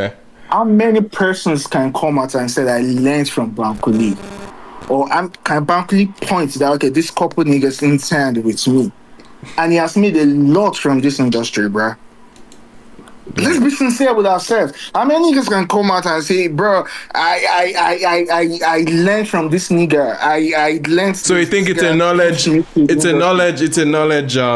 gap that you think thing. Nobody's asking you to pay. Nobody's asking money from you, but put niggas through. I was watching an interview of the early days managers of Chris Brown, the lady, and she was mentioning 10 names in the interviews, niggas that learned from him in the early days. And this lady has gone back to Empire now, and she's doing a lot of things. And a lot of person that learned from her again. But one thing these OGs do is that when investors are coming from to the country, they hijack it, they form their company, they be in the middle, they make their 10-20%, and they leave this young artist for these investors to bruh, I'm getting emotional because I've met a lot of them, and I guess why are you guys so myopic about this thing? Do you think it's not about now? It's about let's build something worthwhile. Let's build a long-term thing. And bruh, I think I'm starting to mention names right now. I'm getting emotional. No, it's okay. It's okay. No, for sure. I definitely get the picture. Yeah. And if you're an upcoming artist, I would just advise you, bruh. See, they will give you. There's a label right now that is giving 5K. Look at Lua. Lua's collecting. I think there's a rumor on the tier that Lua has. Bro, that nigga motion is like one of the biggest last year, early this year, and it's collecting as little as 10K. That's because that's the rumor on the TL, though I might be wrong, but that's because the whole thing is fucked up. And bro, they're all free niggas 2K. And bro, you've done more than 2K in the last 2 months, and they will tell you this is what they can offer you. And there's still another OG there that's ready to collect $7 out of the 2K. And they will tell you that's the best you can get. And that is because there's no structure. There should be someone that their role in the industry is to help you source for fund. Yeah. That would be their main role. But we don't have any of this. There's no office. We are just doing. See, that's why. No, I think. Yeah. No, I think that's why people are paying more attention to the new brands like ATTW, new brands like Nosphere, because we see that these are the few ones that seems to be doing it right, and not niggas that are just trying to make money off youngins and they're not even trying to improve the situation of things over years. So that's my thing, man. I don't get so emotional about it. I hear you. Thank you so much for that submission, bro. Obviously puts a lot of things in context. Especially for an artist, for at least I guess you're the talent manager of an artist that is in a lot of ways in their early stage. I think right now he's sitting at like 40,000, or how many monthly listeners is Misa at? Yeah, we're currently at 45,000. Yeah. 45K, yeah. So your perspective is important in this conversation when it comes to, like, I guess the landscape of investment and how, like, what you guys are feeling. And I think you've definitely shared or at least painted the picture very clear for people to see what it looks like at that point. So shout out to you, and of course shout out to Misa as well. This industry has its thank you, bro. It has its frustrations clearly, but yeah, man, we're hoping that all the solutions start to rise up, man. This thing he mentioned is the same exact thing that Ayoshina was describing about things that happen in Hollywood, in the Nollywood space, where people are acting as gatekeepers and they're not providing what they should actually be providing. They just they are the people that are the face of the ecosystem. Yeah, they take all of these things and they don't actually do the work. And basically throw you into the wolves. That's what it sounds like. It sounds like it's just basically, and it's really sad because, like, I think it's a thing on both sides of the ecosystem. The people that are giving out the money too, because I feel if you're giving out the money, it should not just be about popular faces in the ecosystem. You should also be doing your due diligence. And I think is overall sad if people that have benefited from other people, because he mentioned a name, and I know that person was Ayoshina's PA at the time, and he benefited immensely from that. Ayoshina, yes. And if you're not giving back to the ecosystem, I just think it's terrible. Okay, but I wish you could. I also think people can't give what they don't have. So because if we begin to look at it from the grand scheme of things, apart from that main set, have they really been able to provide anything to the ecosystem? Who are the people that you can really associate with them? So it's I think it's overall sad, but it's where we are basically. All right. So for sure. Shout out 9V again for that. Ife, what's going on? How's it going? Another talent manager in the house was. Hi. He's retired talent manager at this point. Chai. I can't believe that after my hiatus from Twitter, this was the conversation that I came to join. But this conversation has been a long time coming. It's just that because we all tend to walk around with blinders on in this industry, now that the reality has hit us, we're acting as though, it's some amazing thing that is happening. We've been on this tip for quite some time. We just haven't been paying a lot of attention. And right off the bat, we are in an industry that is reactionary.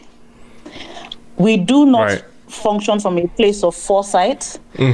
Everything that we are enjoying in the name of Afrobeats to the world was never planned. And that's something that we all need to understand. It was not planned. It was a happy accident that we have been reacting to. And as opposed to us then looking at this accident and figuring out how to institutionalize it, commercialize it, English, and systemize it, we have just been going with the flow until the flow has finally hit its blockade. Everything that should have happened when money was coming in was us building systems. But we did not do that. Also, the people who were at the very tail beginning of Afrobeats to the world were still figuring out what it meant to be in a music industry to begin with. One that had no structure, no knowledge, and no access to information beyond a certain point. Everyone was a local player trying to battle the Alaba system. And then we broke into the global market with no preparation as to how to handle it. Now, one thing that I do need to make clear is the fact that when all this foreign investment was coming in, the intention was not to help us build our systems. The intention was to extract and export. Extract and export. So they can't be bothered about the state of our affairs. Like I said, all we started to do was to react to the standards that they were holding us to so that we could become easier for them to export and extract. The responsibility of building our industry is ours, and we chose not to do that. I like the fact that we're bringing up the Nollywood parallel. It's the same thing. And what should be happening should be a reset. But I can guarantee you that the average Nigerian in either of the industries right now has only entered into panic and talk mode and then is looking for the easiest way out. Nollywood, case in point, has run to YouTube as opposed to building systems that will help them to control their local distribution. The work that is required of us is to build. I think it was the 09 guy that was talking about the fact that Afrobeats to the world was only a handful of artists. He's quite right. At the time when they were extracting the Burners and the Tiwas and the Iras and the Remas and the Davidos and the rest, what we were meant to be doing was building the next generation that was going to follow to ensure that we have a continuous pipeline. Right. Because the thing is, if there is always talent to extract, the investors will continue to invest because all they are thinking about is their bottom line. And if we can give them 10 burner boys, they will continue to invest in the 10 burner boys. But all we did was allow the money to sit at the top. It did not trickle downwards. I'm sorry, the downward people are talking about, I did not see it. It didn't trickle downwards. It stayed at the top. We let go. We completely forgot about the importance of artist development and building grassroots artists. We did not protect our live industry. We did not figure out how to control and create our own local distributions that will guarantee that we are not at the mercy of the systems that are being handed to us. So when all of us are complaining about how the money is finishing, my question is, what have you done to ensure that the money does not finish? And I understand the role that gatekeepers have played. The guy that spoke before me, I understand his pain. And the way he was talking was how I was talking last year when I was retiring. But gatekeepers exist all over the world. There will always be middlemen who are taking commission. Right. The difference is that when the commission is taken, what are you doing with what is being given to you? When you are placed at the mercy of the investors, what relationships are you establishing to guarantee sustainability and longevity? We're blaming each other, but everybody has a hand to play because, again, and GT, I think one of GT's tweets said this, when they discover an artist, the average manager, let's even start with an independent manager. The average independent manager is passion-driven, picking up an artist who has nothing to offer but their talent. And then after 2-3 years of investment, the artist decides that that's the best thing after sliced bread and your work is no longer valued. Why then should that manager choose to invest in another artist if they cannot guarantee that within the career that they are building to develop an artist that should probably become commercially viable? That artist might never actually get to be a part of the artist's career to the point where they actually receive the return on their investment, let alone someone who is dropping the money. We have all been privy to the many Twitter fights and battles that have been happening over the years of artists leaving their labels, leaving their managements, leaving their record deals, running away from contracts and whatnot. Tell me, how long did all of us think that was going to go on for before people decided that they were not going to do it anymore? And in the 10 years that we have had of all these investments, how many more labels have actually blossomed across the country for the sake of grooming more talent? We've done absolutely nothing. And if we do nothing, we will benefit nothing. That is what it is. The money will dry up, the Shege Pro Max will increase. At the end of the day, it is our job to figure out how to sustain ourselves locally. And we cannot avoid the fact that if we're going to get foreign investments, we have to build sustainable pipelines to guarantee that the money coming in is worth the time and effort. Again, if we look at the parallel of the film industry, look, what happened was a very simple situation. These companies do not do their research beyond the peripheral. And what is their peripheral? Nigeria has the largest young growing population in the world, which means that there is a potential market of 2 billion, 20 million people or whatever, that they think that they can harvest and grasp the majority market share onto their existing structures and platforms for them to generate revenue. What none of them ever thought about was the fact that they will come here and there will be no structure to actually allow them to extract en masse as quickly as they envisioned. So when they throw money into the system and they see that they can't get what they want out of it, they will retreat. What do you expect? As opposed to India is the parallel. When they went into India is also a third world country, by the way. But by the time they got to India, the structures were in place to the point where India controls its entire pipeline, 360.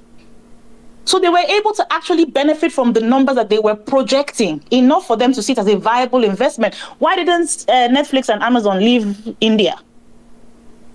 Because India has its local infrastructure in place end to end. So they were guaranteed a return on investment. We have work to do. And waiting for OGs to pass down information is a waste of time. 70% of the OGs that we are in love with, they figured it out and they roughed it until they got to a point where they were able to understand how to make ends meet.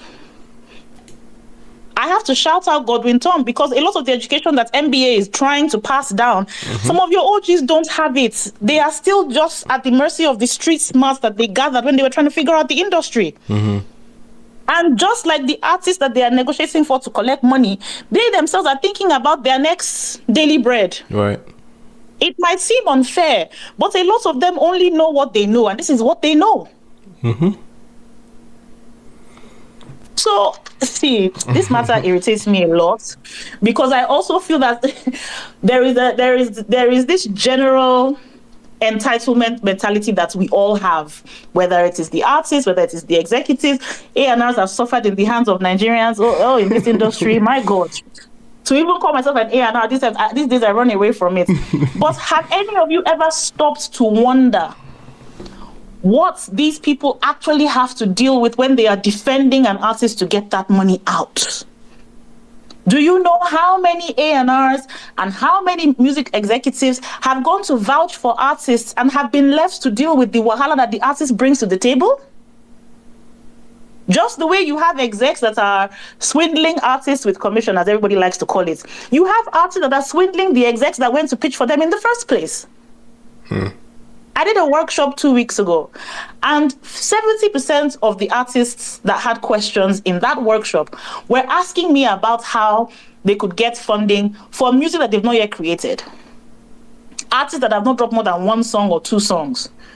There are a lot of artists right now that are in the industry because they heard that they were sharing money and they thought that that's how they're going to survive in this industry.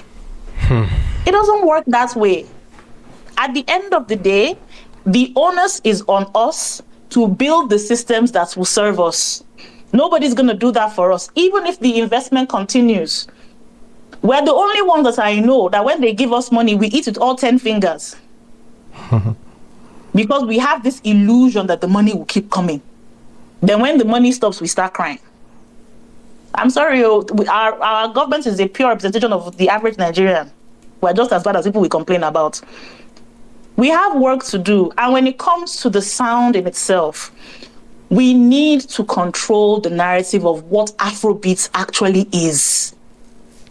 There is a sound that traveled, that became exportable, that is Afrobeats. We have somehow managed to water it down and dilute it because of the fear of owning what subgenres would look like. So everything now is Afrobeats. And you are wondering why Tyler would be winning awards on our behalf. We can barely even define the sound that we created.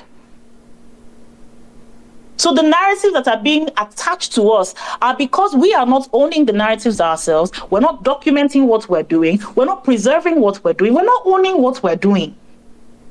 So when I hear these kind of conversations, it makes me laugh because everything that comes to my mind is, are you doing the things that are required of you to allow you to even have a say in the conversation in the first place? When Billboard says that Rema is a one-hit wonder, by the American standards of their charts, the only song that he has been able to chart with is Calm Down. Every other thing he has achieved locally is irrelevant to them because it's not that, as far as their metrics are concerned, he has not met the mark, and we're crying. Why are we not building our own charts? Why are we not documenting our own data? The charts that we have, do we even value them? Yeah, that's a big issue there. See, the quality of the music has completely, look, it has gone down the drain. Do we still, does Afrobeat still exist as a genre? Yes. Have we watered it down? Yes, we have. Do we need to reclaim the sound? Yes, we do. There is work to be done 360 across board, whether it is the music, whether it is the absence of structure that then needs to be created. We can't even collect our own royalties by ourselves. We have CMOs fighting all over the place. CMOs are fighting. What are we talking about? What are we talking about? Yeah. The live industry that used to be the most potent industry for us to generate revenue locally has died a natural death. Nobody's talking about how do we revive that to at least allow us to be able to generate local revenue, since that is the one thing that we seem to have a bit of a handle on. So how do we rejig it and restructure it to meet the economic realities that we're dealing with right now? We never look at things from the standpoint of solutions. And the sad thing, like I tweeted a few minutes ago, is that this topic will trend for a couple of days and then it will die. And everybody will go back to status quo. And then the next time a panic meter is released, we'll come back to come and start crying about the same thing. So until people are willing to step up and make the sacrifices that are required for us to build the relevant systems that we need for us to be able to keyword sacrifice there. Keyword sacrifice, because I think it would take like obviously a thankless job in some sense. Or it will take a lot. Yeah, it will take a lot. Especially from an infrastructure point. We're not gonna move. Yeah, no, for real. We made this point in our other discussion about people making sacrifices and risks.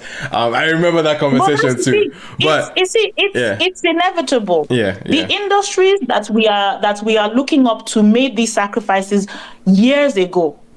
And they built those systems that have been passed down for generations. If we don't do it, do we really think we're going to get past where we are?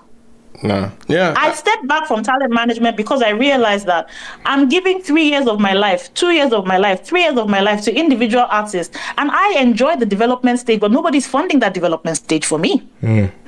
Every artist I've managed, I've funded myself from my pocket. I'm not Dangote's daughter. However, I took the step back because I was like, what platforms can I build to serve a wider market? Because there's still a gigantic knowledge gap up north, because I'm in Abuja. Right. How do I translate all the knowledge that I have gathered over the years to build the ecosystem that I'm in, which is a lot tougher than battling with what is going on in Lagos? Right. And you have a workshop, right, that you're working on, you said? I have a workshop. Please plug I have a festival. I have a residency. Please plug it. I'm here to speak for money, but at the end of the day, if I don't build these platforms, what will be done to push the ecosystem where I am forward? Gotcha. So people need to step up and stop complaining. It's that simple. step up and stop complaining. Because it's going to be difficult. It's going to be painful. It's going to be uncomfortable. But if you don't do it, it's not going to happen. And if you're waiting for the OGs to do it, you will grow gray hair and tell tell the generation behind you that you were waiting for people to help you. So I'm done. Okay, real quick, Ife. Actually sharing. Thank you, Ife. Yeah. Welcome back, by the way. Yeah, welcome back. Please let people of Abuja know where they can connect or where they can find some of the resources that you are helping to put out there. Like, I think that's. Important. You can follow us on Abuja Music Week on Instagram. Okay. And then, of course, you can follow me at Ife_Diro. Nice. We'll continue doing as much as we can. Yeah, appreciate as we go along. Yeah, appreciate what you're doing and definitely sharing the insight that you've had over the years, of course. And yeah, like you said, sacrifice, man. Sacrifice is the key word there. Good conversation so far. I don't want to end tonight without tapping into some new music, or at least even pointing out in terms of sacrifice or in terms of insight, still in the same lane. Tiwa Savage. We just saw an announcement to see her connecting with a college of music in the UK called Berklee College of Music, in order to really foster an environment or at least a pipeline for music education, which is very, very amazing to see. The Tiwa Savage Music Foundation partnering with the Berklee College of Music to expand access to world-class music education in Nigeria. So yeah, it's fire to see that initiative that she started, and I guess it's elements and bits and pieces like this to see further I guess long-term growth into the space, man. All right, new music real quick. We'll try and do our best, man, to save, because we're definitely going to be overtime with new music, but a lot of new jams in the ecosystem. Obviously, we talked about Ora Salad last week, right? Which is fine. It is what it is. We've You are never gonna convince me to say that. Bro, that record is hard, Velema. I didn't say the record. My question is, why would you? Song ever. Okay, that's fine. That's great. Ginger, where did you? I don't think the song is bad. The song is actually good. The sound good guy, man. My issue is, why is that the name of the song? Ora Salad. I think, who knows, to be fair. It's not the catchiest point of the song, but Marvel definitely has some level of like sprinkle of lamba or just to set up the record, and I think that's what it is. Like honestly, he's just setting up the song. Yeah, it's just setting up the song well. And Ora Salad is just another, again, cool slang that he's coming up with to add to the ethos.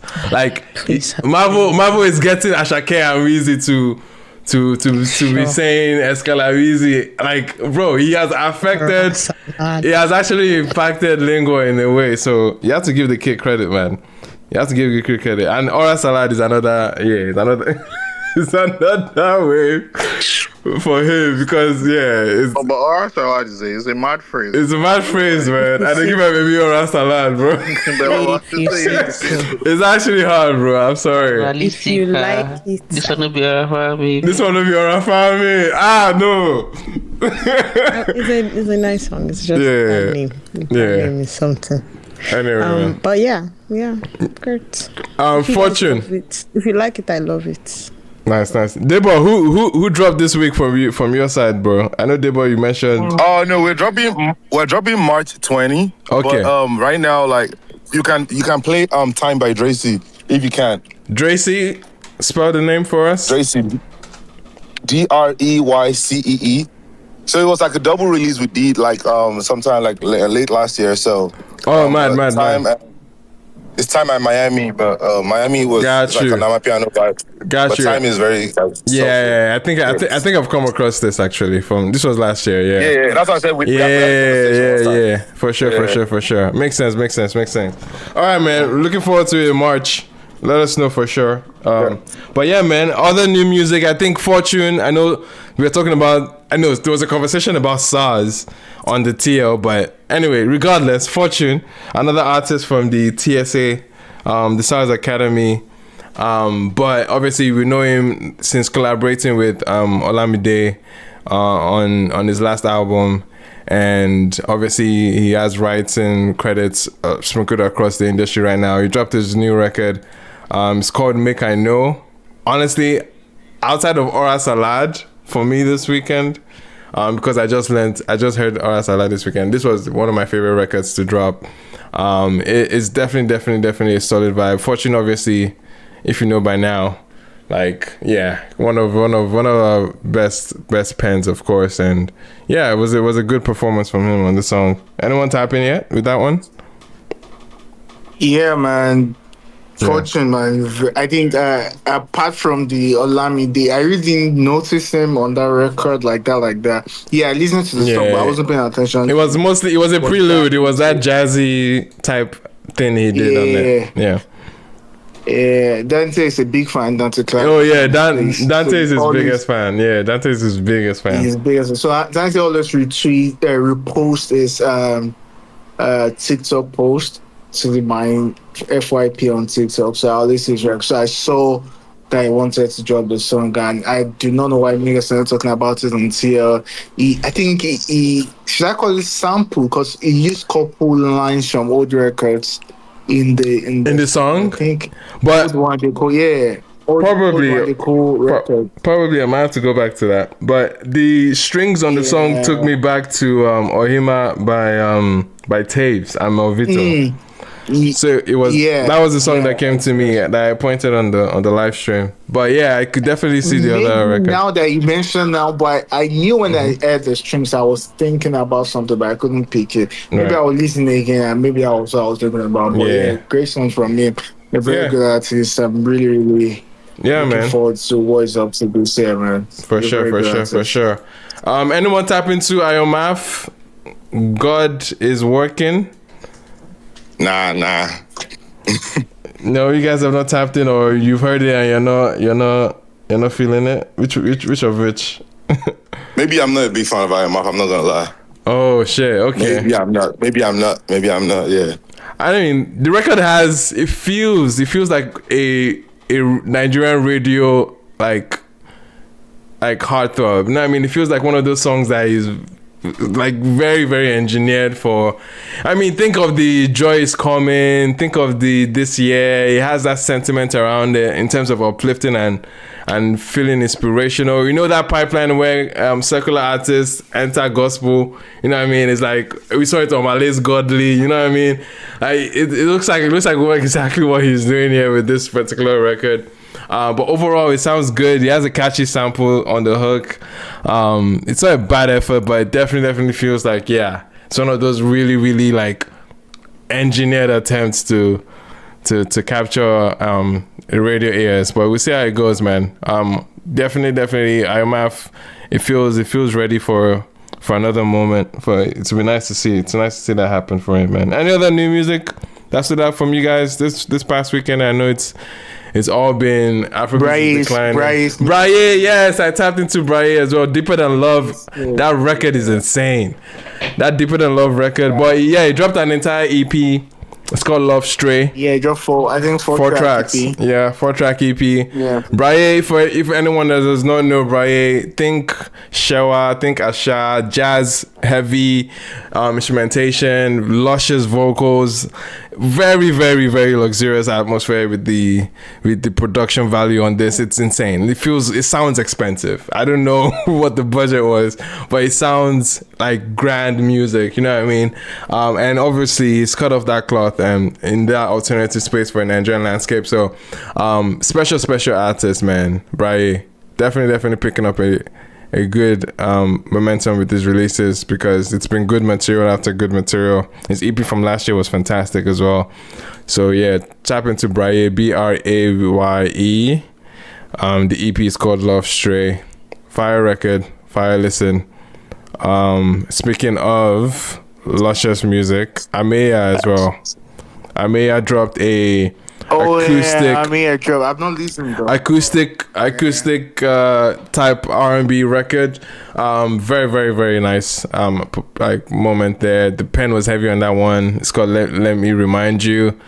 passionate delivery, of course, for R&B girlies and boys to tap in.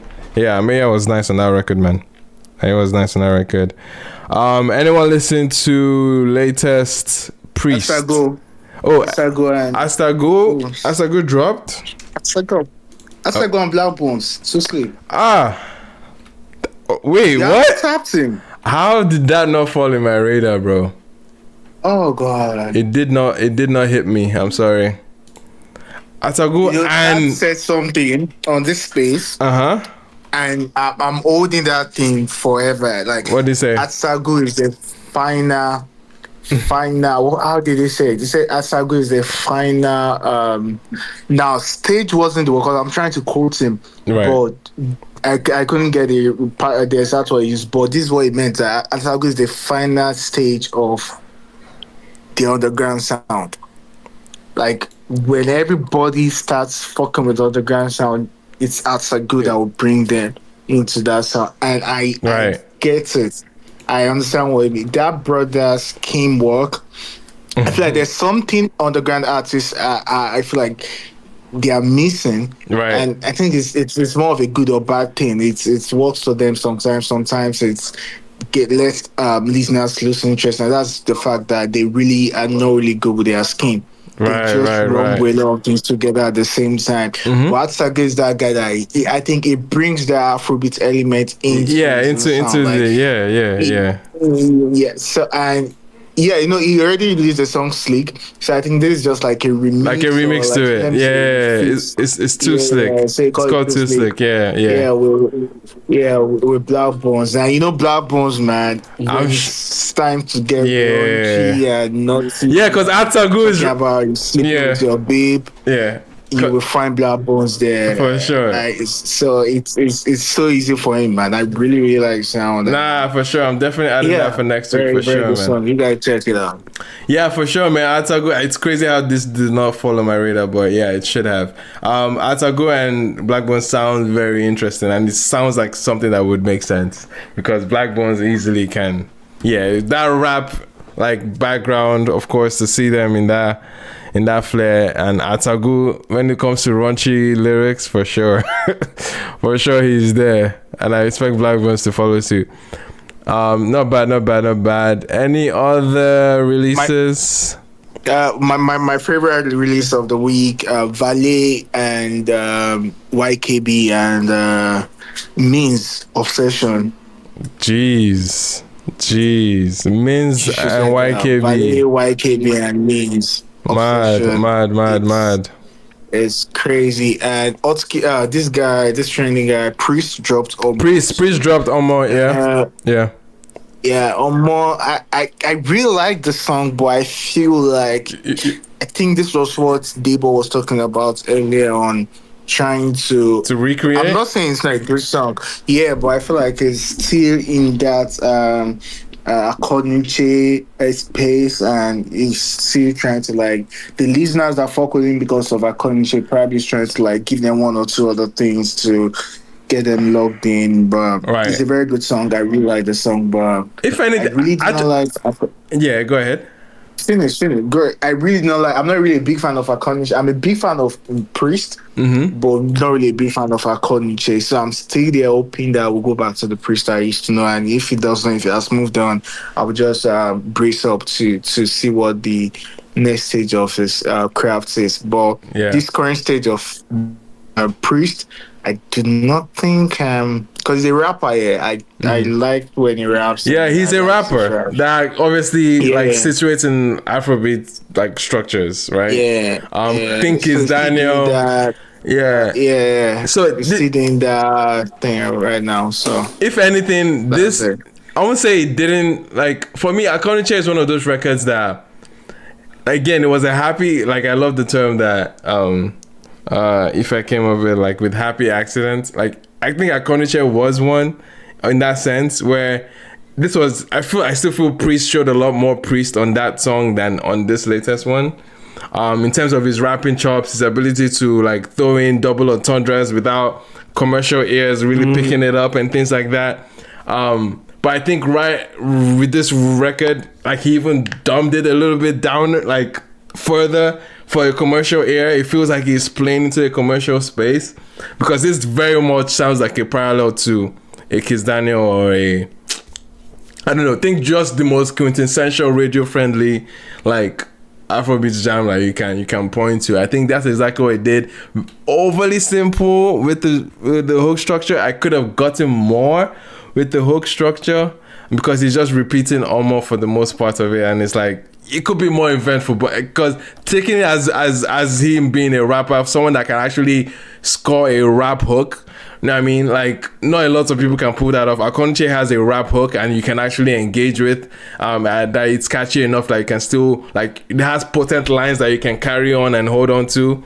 Like, I got my quotes oversized this year, like lines that obviously like penetrates immediately. Like, I think the Omo record just lacks some of that punch in the structure of it. But regardless, man, it's kind of expected for him to do that. You know what I mean? Play it somewhat safer to follow up. It felt like the natural occurrence what happened. But you can definitely see the pushback of feeling that he played it a little too safe for this record. But we'll see, man. Just to put a little. Yeah, Deborah, go ahead. Sorry, just to put it out there. Just put it something out there. Like, according to you guys are talking about, was produced by one of the producers I'm working with currently, like on management. So yeah, Mad. His name is Drax. So I'm just putting him out there. Oh, Mad. That's dope. Yeah, that's good to see, man. Yeah. All right. I wanted to ask you something. Yes, sir. ATTW have like a playlist, that kind of thing. We should, for sure. We should. Well, the thing is that I have my own personal playlist which I'm uploading, and obviously I'm reviewing songs from that playlist here with you guys, or at least bringing those songs up for conversation. So indirectly, yes, through me, but yeah, they can be something that can be focused on ATTW as a community for sure. Okay, I just wanted to confirm because I think they put on a lot of like music on here. And you want to go like directly to it, right? Yeah, like I was just thinking, like if there was a focus like or something, I could just easily go to and all of that. Because to be honest, like all the songs that I mentioned here today, yeah. I've not listened to any of them. So. Yeah, man. I mean, New Music Friday every Friday. I'm on Twitch. I'm on Twitter. I'm going through most of the music that I end up talking about on Monday. So the playlist is on my my link trees and all my socials. So for sure, if you want to hear more new music, it's updated every Friday as I listen to new music on live streams. So yeah, you can tap in from there for sure. I just came on here to tell you that I am appalled by the fact that ATW doesn't have their own playlist. Yeah, I think we definitely could. We definitely could. What?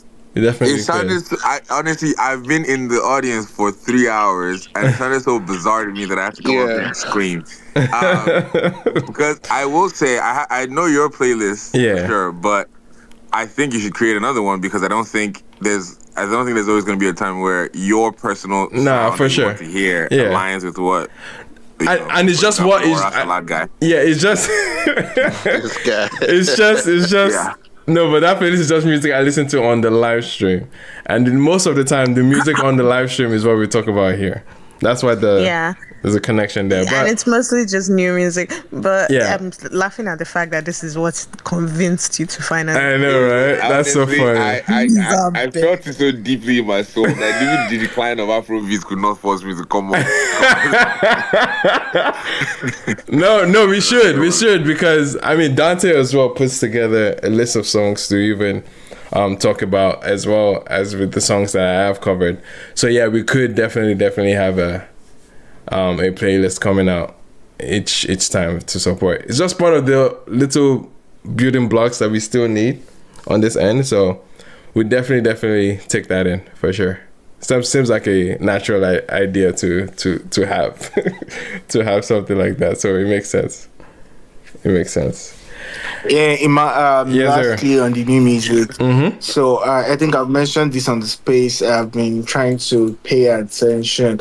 So think I asked this question on the space couple weeks back, but this is the thing. Yeah, I'm working with a brand, and the brand is trying to buy catalog and see how they can invest on OG artists. Not OG artists. OG artists sound like them Pasuma. I'm talking about the artists that have been around recently, but they are not doing so well with trending songs. Like a few names, like what? Terry G, W4, like Shantizo. So I'm just trying to link that with new music. Yeah, exactly. Gotcha. One of them dropped again, and nobody's talking about it. Who dropped? Who dropped? Very big artists. Lil Cash dropped. Lil Cash. And I don't know, man. It's before we used to talk about it. It's hard to leave the space and try to come back, but I think it's harder now with surge of upcoming on the ground. The attention is divided now. If you are not on our face, you can drop a 20-track album like created below, and nobody will know one song out of it, and it's crazy. It's crazy. I mean, it's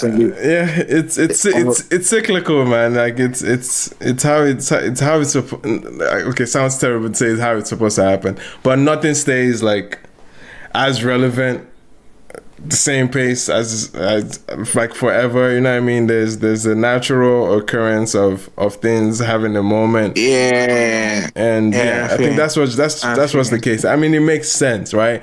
It makes sense that there's at least a window for new artists to thrive and have our attention. I think that's a good thing. I think it's a positive thing that artists that have had strong moments, of course, they can still have more thriving and sustainable careers. I mean, that's the best and ideal situation. But it's also a good indication if we are also generating new talent or having new people to feed the ecosystem. You know what I mean? Like, it's good. Like, it can't just be old guard staying at the door forever. You know what I mean?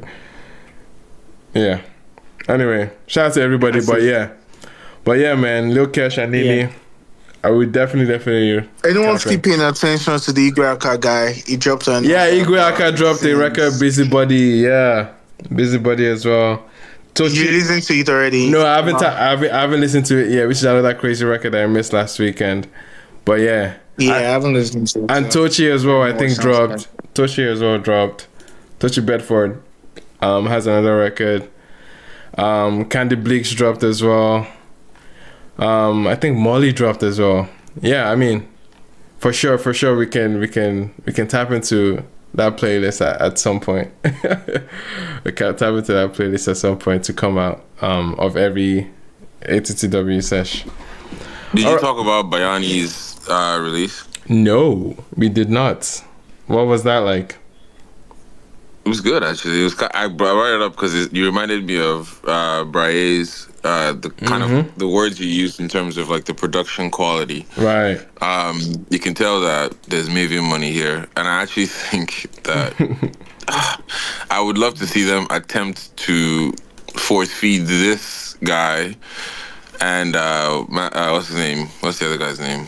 The Love Boy. Boy Spice? Magix? No, Magix. Jesus Christ! Not whoever you mentioned first, and the second, and the newest one. Those two, they should put them. Oh, the newest.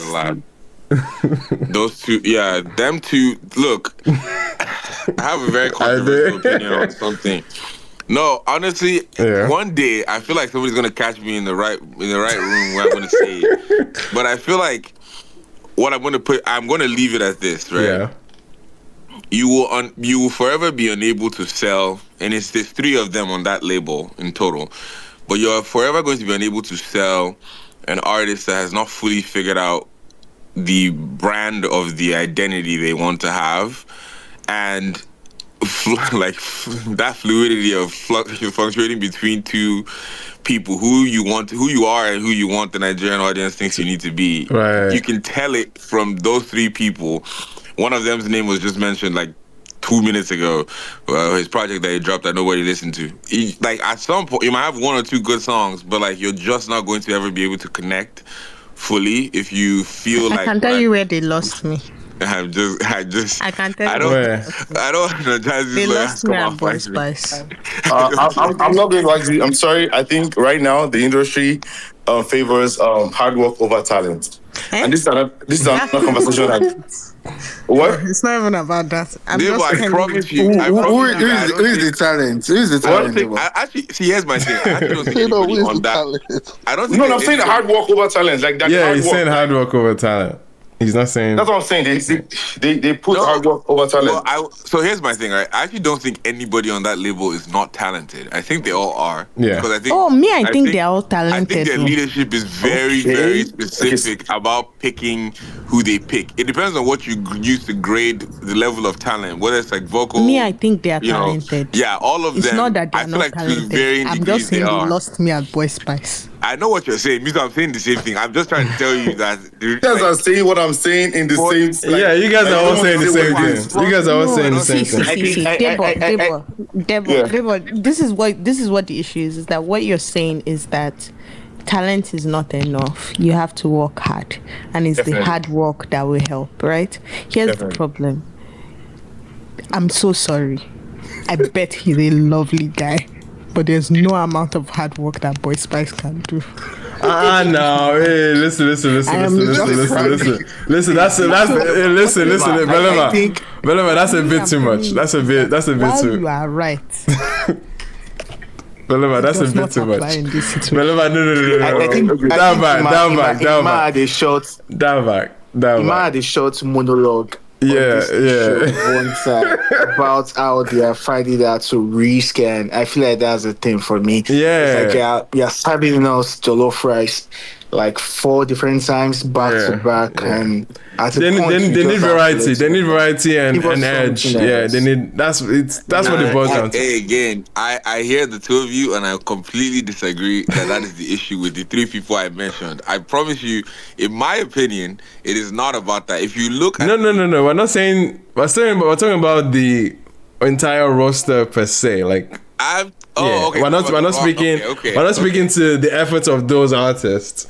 Fair. But yeah, anyways, I think that I would rather see them put their weight behind him, Bayani in this case, just whether it's getting the look right, whether it's I know it just sucks sometimes to just be as talented and then God did not give you the full package, the full aura, sex symbol. Because he looks if he looked a little, maybe he should grow a beard. Yo, stop this! What the fuck? Don't know what he needs to do. That kills me. Talking about Boy Spice. They're talking about Bayani. Ironically, I think that the name of the song is called "Stick to the Plan." Stick to the plan. I know, but it's like no. But anyway, sonically it sounds good. Lyrics wise, you can tell they like I said, they put a lot of effort into making it, delivering quality. But the other one's just not sticking because I think that one released too recently, maybe a couple weeks ago. Yeah. But anyways, yeah, it was good. Bryce was also really good. Bryce was fantastic, bro. It's not just the challenge that I find the challenge that we keep having around, like, I mean, I brought it up the last time I brought him up in conversation. I also saw him perform live in December, and I was like, there's some people that the mic is always on. Yeah. And you just hope that they ride the wave enough to either connect with the right niche. In the earlier conversation we're having about where the money is. Yeah. Whether it's the right collabs or the right like expansion. Maybe you're gonna do one song where you have a hook that just like captivates all of Senegal or something, or like Francophone Africa. I don't freaking know. Whatever the case might be. But yeah, hopefully he gets that. But that project was solid, and looking forward to what he builds up, his full career that he builds out of this. Yeah, for sure, man. For sure. Definitely paying attention to that guy, man. All right, appreciate everyone.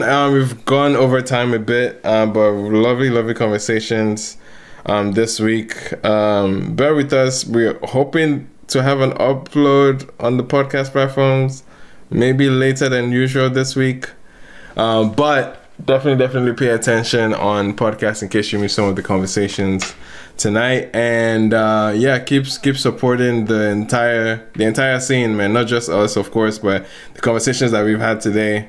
I mean from a consumer standpoint, I was going to raise this point earlier. From the Afrobeats is declining conversation, obviously we can have solution-driven conversations, which we did have tonight. But from a consumer standpoint, for anyone that doesn't have any major stakes in the industry per se, I think just do the normal thing of consuming as much as you can and paying attention to platforms that are promoting or putting out artists, so you get to know about new artists. You pour into them, you either fall in love with them, and once you fall in love with an artist, please do the due diligence of passing it on in some way or some form, like just word of mouth conversations about music. I think it just fosters the entire ecosystem for brand new artists. It gives them a lot of vim, a lot of momentum.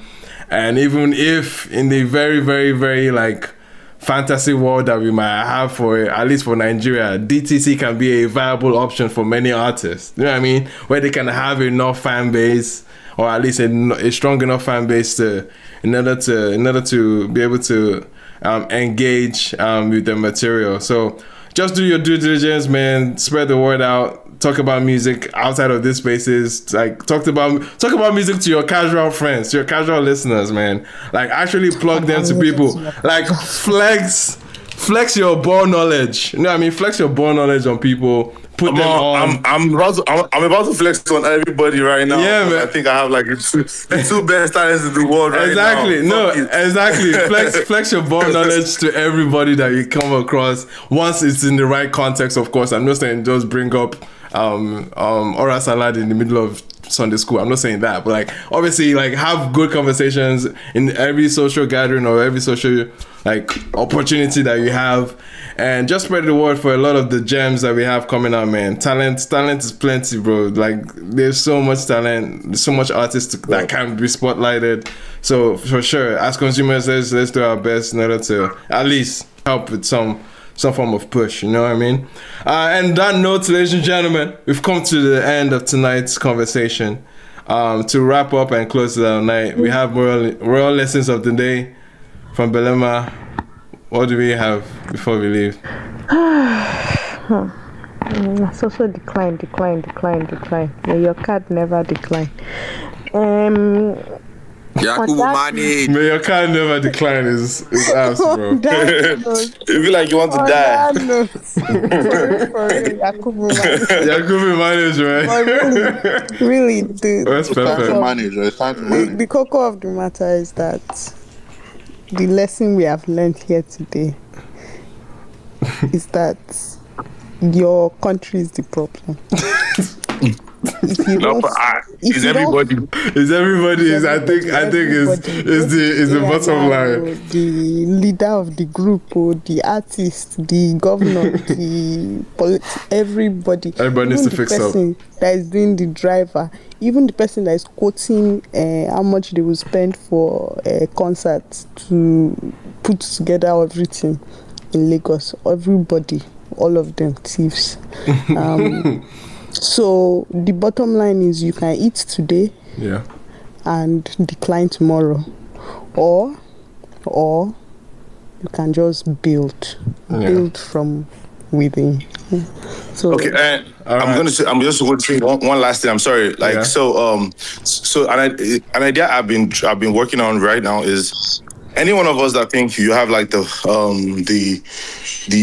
let's say the resources to be able to like support like growing artists. Because currently I actually give artists studio time. I pay for their studio time. I just make them let them make music. I pick them up with different producers, upcoming producers as well. Not the big ones though, like the upcoming ones that are like actually trying to. That's really dope too. Yeah.